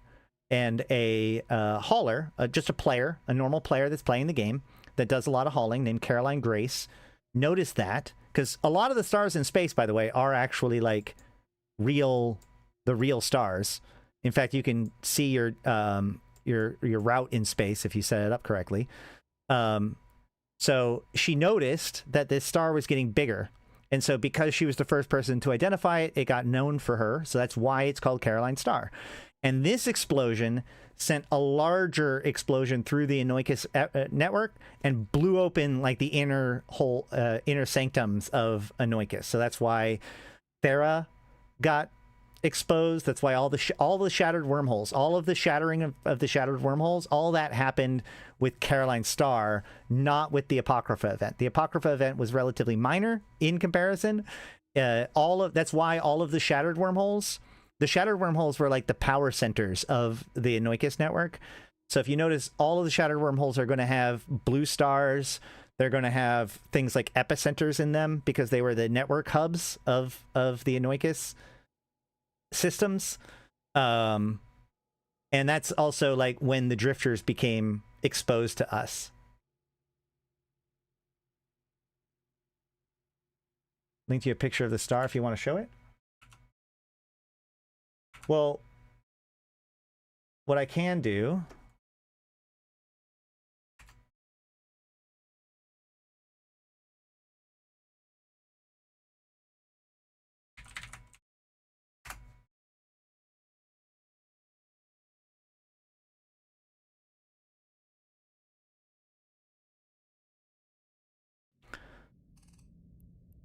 so the audio you're going to hear there is actually me talking along. We did a lore panel at the time, and they took audio from the lore panel. So you will hear me and other people in this. But so the start.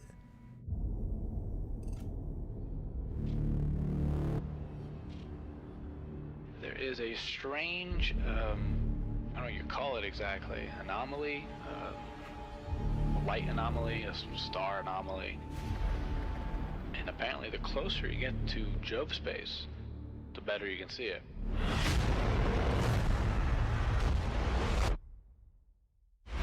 It has been nicknamed Caroline Star. Whatever happened there, it's massive. What caused that whole thing to happen? Jovian stargates have gone offline. The circadian sleepers have also been appearing. All those things have been scanning everything that comes near them. The unidentified structures that have been popping up and disappearing. They are listening to you. Preparing to explore, preparing for war. Is it possible that the sleepers have found a way to break away from the construct? There's no telling what they might do out of self-defense. Maybe the sleepers are the ones needing the body parts so that they can reconstruct bodies, because their actual bodies have withered away.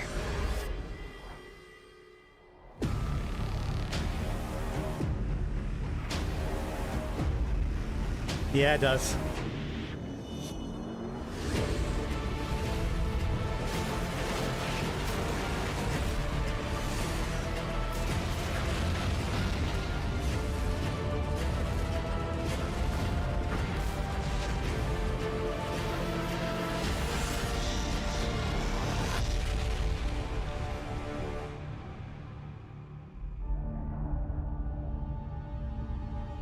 Yeah, Eve Reader. Eve Reader's great.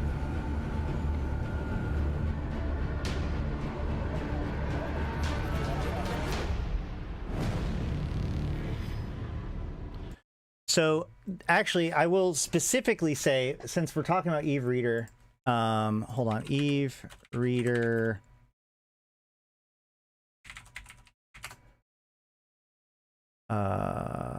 Can we pull it up? Can we pull it up? Can we pull it up? That's not it.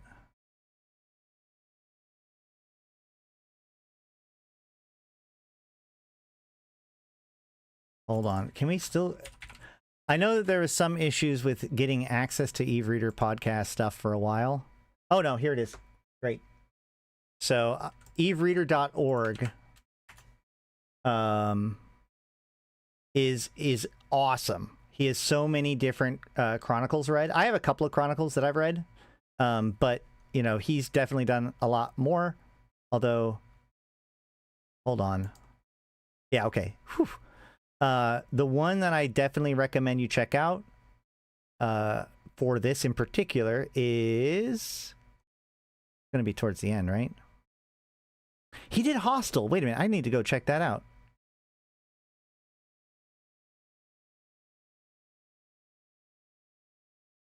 Wait. I didn't realize he's done so many since then. There it is. Episode 46, Inheritance. This is 50 minutes long. He got a bunch of other people to come help out with voice acting, but Inheritance is the chronicle that tells the back half of what happened with Caroline Starr. It's why we know what happened with Caroline Starr, is the story of Inheritance. I would say that of all of the chronicles, the single most important chronicle for understanding the Drifters, the SOCT, Matashi Reich, like this precursor crisis that's going on prior to the Triglavians showing up, Inheritance is the #1 chronicle to watch or to listen to or read. But, all right. I think that this actually probably is a pretty good stopping point for today. We talked about advice for new, follow-up advice for newer players from my comments from my previous video, which I really, really appreciate all the people that have been commenting on that. We did Yeet exploration, where we managed to get it out alive. New rabbit hole found. Oh boy. No. Okay. So I do have a video back in the day. Hold on. I do have a video. YouTube. There's oh my god. YouTube. Ashtarothi. Speedrun. I have a couple of videos that are good. I figured out Eve history, which is very much like a tinfoil special. But then I have the Any Lore speedrun, 1 hour and 45 minutes. Shh. No. Hold on.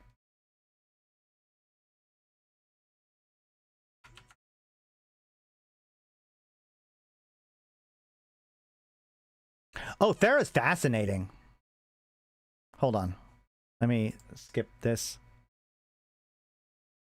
Yeah, so this video... speedrun lore any percent now with chapters.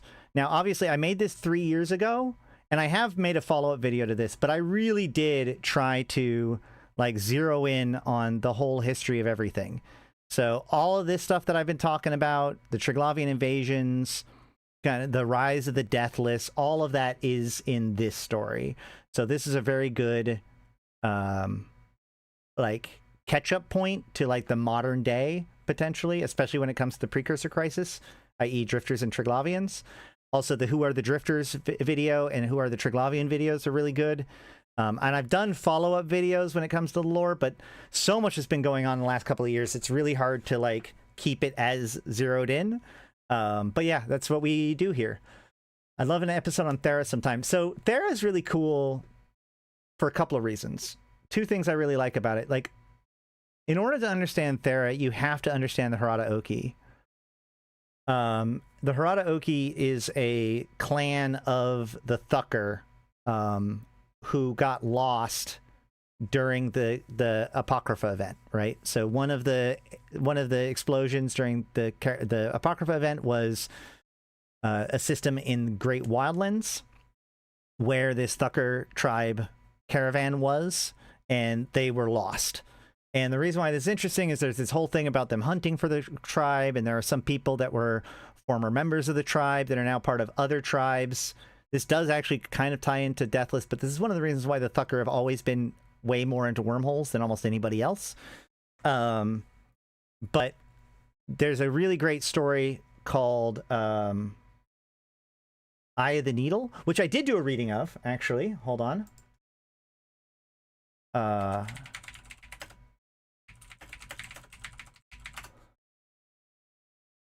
Yep. I did a reading of Eye of the Needle. So this chronicle tells the story of the finding of Thera. So that's really cool. Like the end of this story is them discovering Thera. Spoiler. But like part of the whole thing is that they are one of the guys that's involved in it, the main character that's involved in this, is a Thucker that's like interested in that lost tribe. And one of the ways that they find Thera is they find a transponder from the lost caravan, and that leads them to Thera. So if you go into Thera and you start poking around the different structures, you can find parts of the lost caravan of the Harada Oki. So the question is, why, how, when, how did the Harada Oki end up in Thera? And what happened to them after that? Because Thera has also been occupied by the Sisters of Eve, but it's unclear as to whether or not, when, well, actually, no, because the Sisters of Eve occupied it after the Harada Oki ended up there, because that's how the Sisters of Eve found Thera, was by doing this. One of the cool things about this chronicle, I think, is that if you go back to the original Thera dev blog, there's a post at the very end. Hold on. See, I just need people to mention something, and then we can just off to the races. So if we see here, rough translation from this text here, Zakari Kovalis Exploration Vessel Candidate. This was actually from this chronicle, which was originally in the Frigates of Eve book, but they ended up putting it, or not, it was in the Eve source book originally, but they ended up putting it back into or they put it on the universe. Did I lose track of it? Where'd it go? Okay, well, this text here is actually, oh yeah, that's right, because I was watching the YouTube. So if we go to universe and go to Chronicles,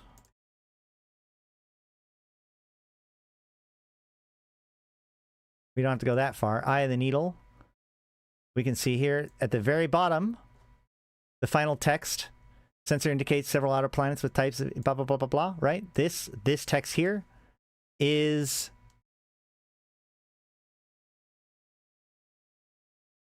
this text here, right? Sensors, well, here it is. Sensors indicate. So rough translation through through wormhole conduit is, oh, never mind.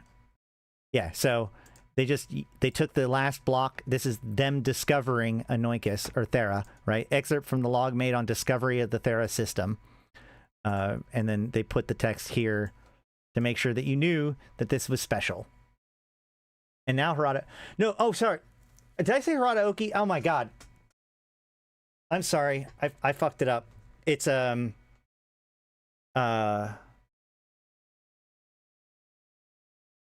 it's not Harada Oki, because they're the new... They actually put those in... Hold on. It's, Lakhat Hro. I'm sorry. Ooh. If you guys were taking notes, here we go. Yeah. So the Volakhat caravan, the Volakhat caravan is not the one that disappeared. The one that disappeared was the Lakhat Hro. So the Lakhat Hro clan disappeared, but a lot of the people that ended up in the people that were in this tribe but ended up not like being with the caravan when it disappeared, ended up joining the Volakhat caravan. So the Volakhat caravan is really focused on finding the Lakhat Hro. I'm sorry, Harada Oki's loosely tied to this, but not. They actually did create the Harada Oki. Like, there's no mention of Harada Oki before 2022, I think. So, my bad. All right. Well, yeah, this has been a good one, guys. I've been Ashtarothi. I've been playing this game since 2010, talking about it since 2012, and I'm here to put Eve into context for you, my fellow Empyreans. Yes, they are both part of the Thucker tribe. Thank you guys so much for checking out today. It has been an exciting day. Tomorrow, or like this week, if we... I don't know exactly when we're going to be streaming. I'm hoping for some news tomorrow. If not, I might end up editing some or doing something else. I'm not 100% sure. But we will be back later this week. And I think that if we are going to do more, when is my next stream? Like I said, maybe tomorrow, maybe Thursday. I'm going to try to do it tomorrow. But I probably will do...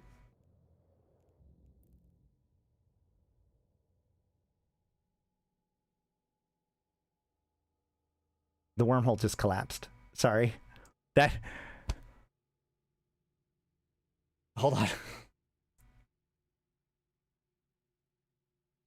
Okay. That made me nervous on a level I don't want to admit to. No, yeah. I want to stream tomorrow, but no promises, but if there is news, we will. I want to try to do Yeet exploration with an alpha clone. Just because that is a good point, that it would be worth doing that with a new player, or with like a younger clone. So that way, you know, if I run into problems, I might be able to work my way through it. But yeah, but I might check out if anybody's interested in any lore topics for us to jump into. I'm interested to do that because I did a vote, and this week got balanced between exploration and lore. So we'll see if I get inspired to do anything between now and then. I'm hoping that there'll be some Eve news to talk about tomorrow. Otherwise, we may or may not go live. I also have been on my second channel. I don't know. Do I have this right yet? Let's find out. I have a second channel, Ashrathi Decanted, where I've been putting videos of my puppy and me playing other video games, including a lot of the Ark Knight Enfield, which has been fun. Although I've been recording that offline, but yeah, lore always. Well, let me know, like, what is a topic that we can tackle that we haven't tackled in a while? Especially since, like, man, let me tell you, editing in DaVinci really changed my mind. Like, I want to do more edited videos now. So I don't know if it's worth going back and edit a video that I've already recorded, or if it's worth like redoing it again. But let me know. Let me know what we should tackle. But you can let me know by jumping in the Discord. The Convocation Appearance is recruiting. We're here to maximize player engagement with EVE Online. If you want to play EVE, let me know. We can help you do what you want to do. We did just do a members meeting with a poll. I need anybody who wants to be part of the convocation. There is links in the Discord for our poll. Please fill that out so that way we can, you know, build some activities for people to play. If you are new to EVE or returning to EVE or otherwise have not gotten your 1,000,000 free skill points, please go ahead and we just did a deep dive into the current mess of the Glente government. I have a double stream. I could edit it that. I'm just getting all stressed out. I could edit those down, but like literally just did 2-part episode on the Glente government. That's going to be probably as good as it needs to be. I could go back through and edit it down potentially, but like there's a lot to go over. I think it was a good discussion. I have been thinking about like making like a tightly edited like video for the Glente government, but also like I think that it'll be really important to do that as soon as we start to hear more information about the election. Like it's going to be a lot more important to focus on, or it'll be a lot more informative as to what I should focus on when we start knowing about what candidates are running, for example, because that might dig into certain things. So yeah, if you want to catch up, there is a lot of stuff about the Glente presidency and Celis Agard in those previous videos. But otherwise, like I said, use the referral code if you can, if you need 1,000,000 free skill points. Join us on the Discord. Subscribe to my other channel. Like, comment, subscribe here. Please like the stream. Seriously, guys, like the difference between a liked stream and a not liked stream is huge. Share it with friends. I really do appreciate every little bit of it. It does mean a lot. You're here for both of those streams? Well, I mean, then you know basically the same that I do. No, you could do a playlist with part 1, part 2, etc. for the Glente mess. I actually have a playlist for Glente. I don't know, because I also have older videos where I go into like the history of the Glente Federation. So that could be better, like a way to do that. I don't know. I'll keep playing around with it. Make sure to hit me up on Discord to keep me on track so that way I do what you want me to do.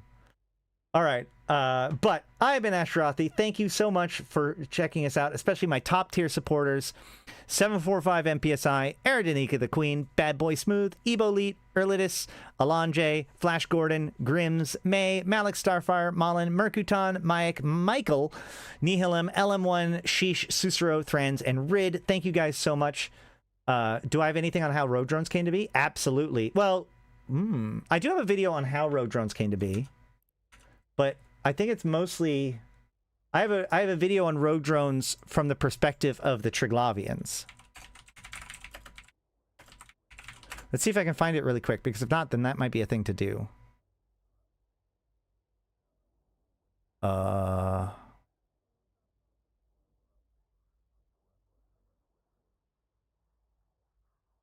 Yep, can't find it off the top of my head. So... oh man, I probably gave it a stupid name.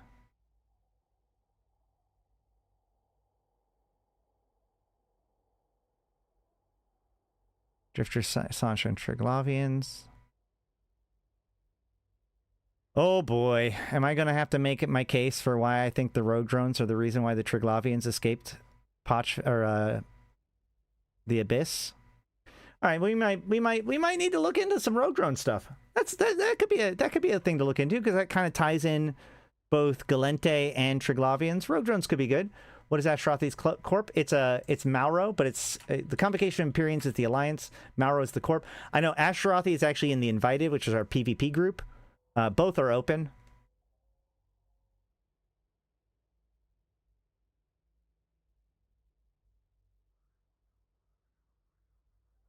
But yeah.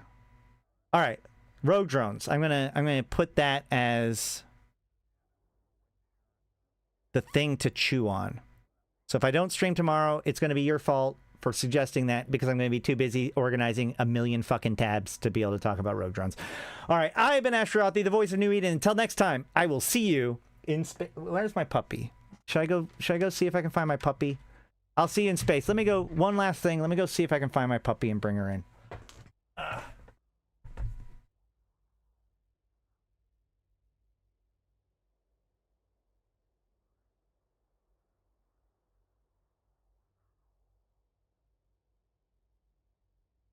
Okay. It's okay. Okay. Oh. Here you guys go. Here we go. Hold on. I full camera this? Oh no, my camera isn't locked in correctly.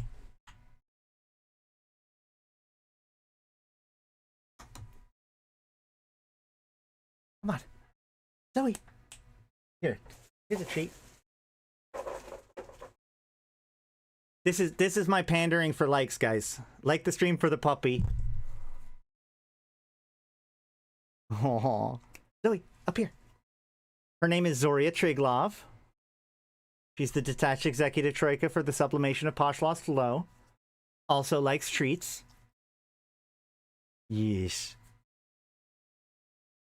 You can see more videos of her and stuff on you can see videos and stuff of her on my second channel or in the Discord. All right. Say bye, Zoe. Zoe. Say bye. Bye.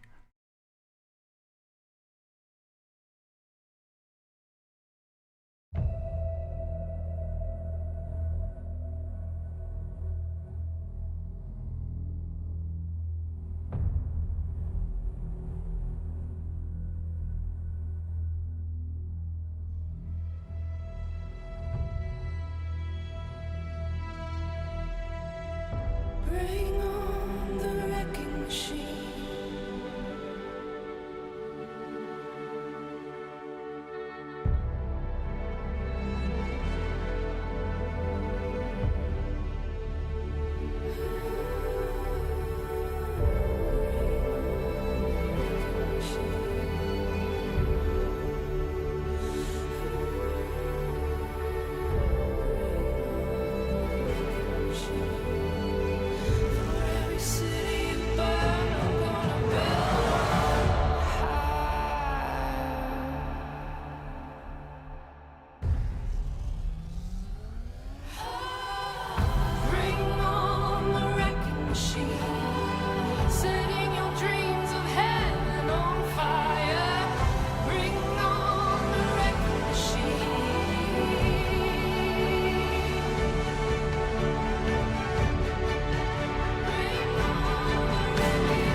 city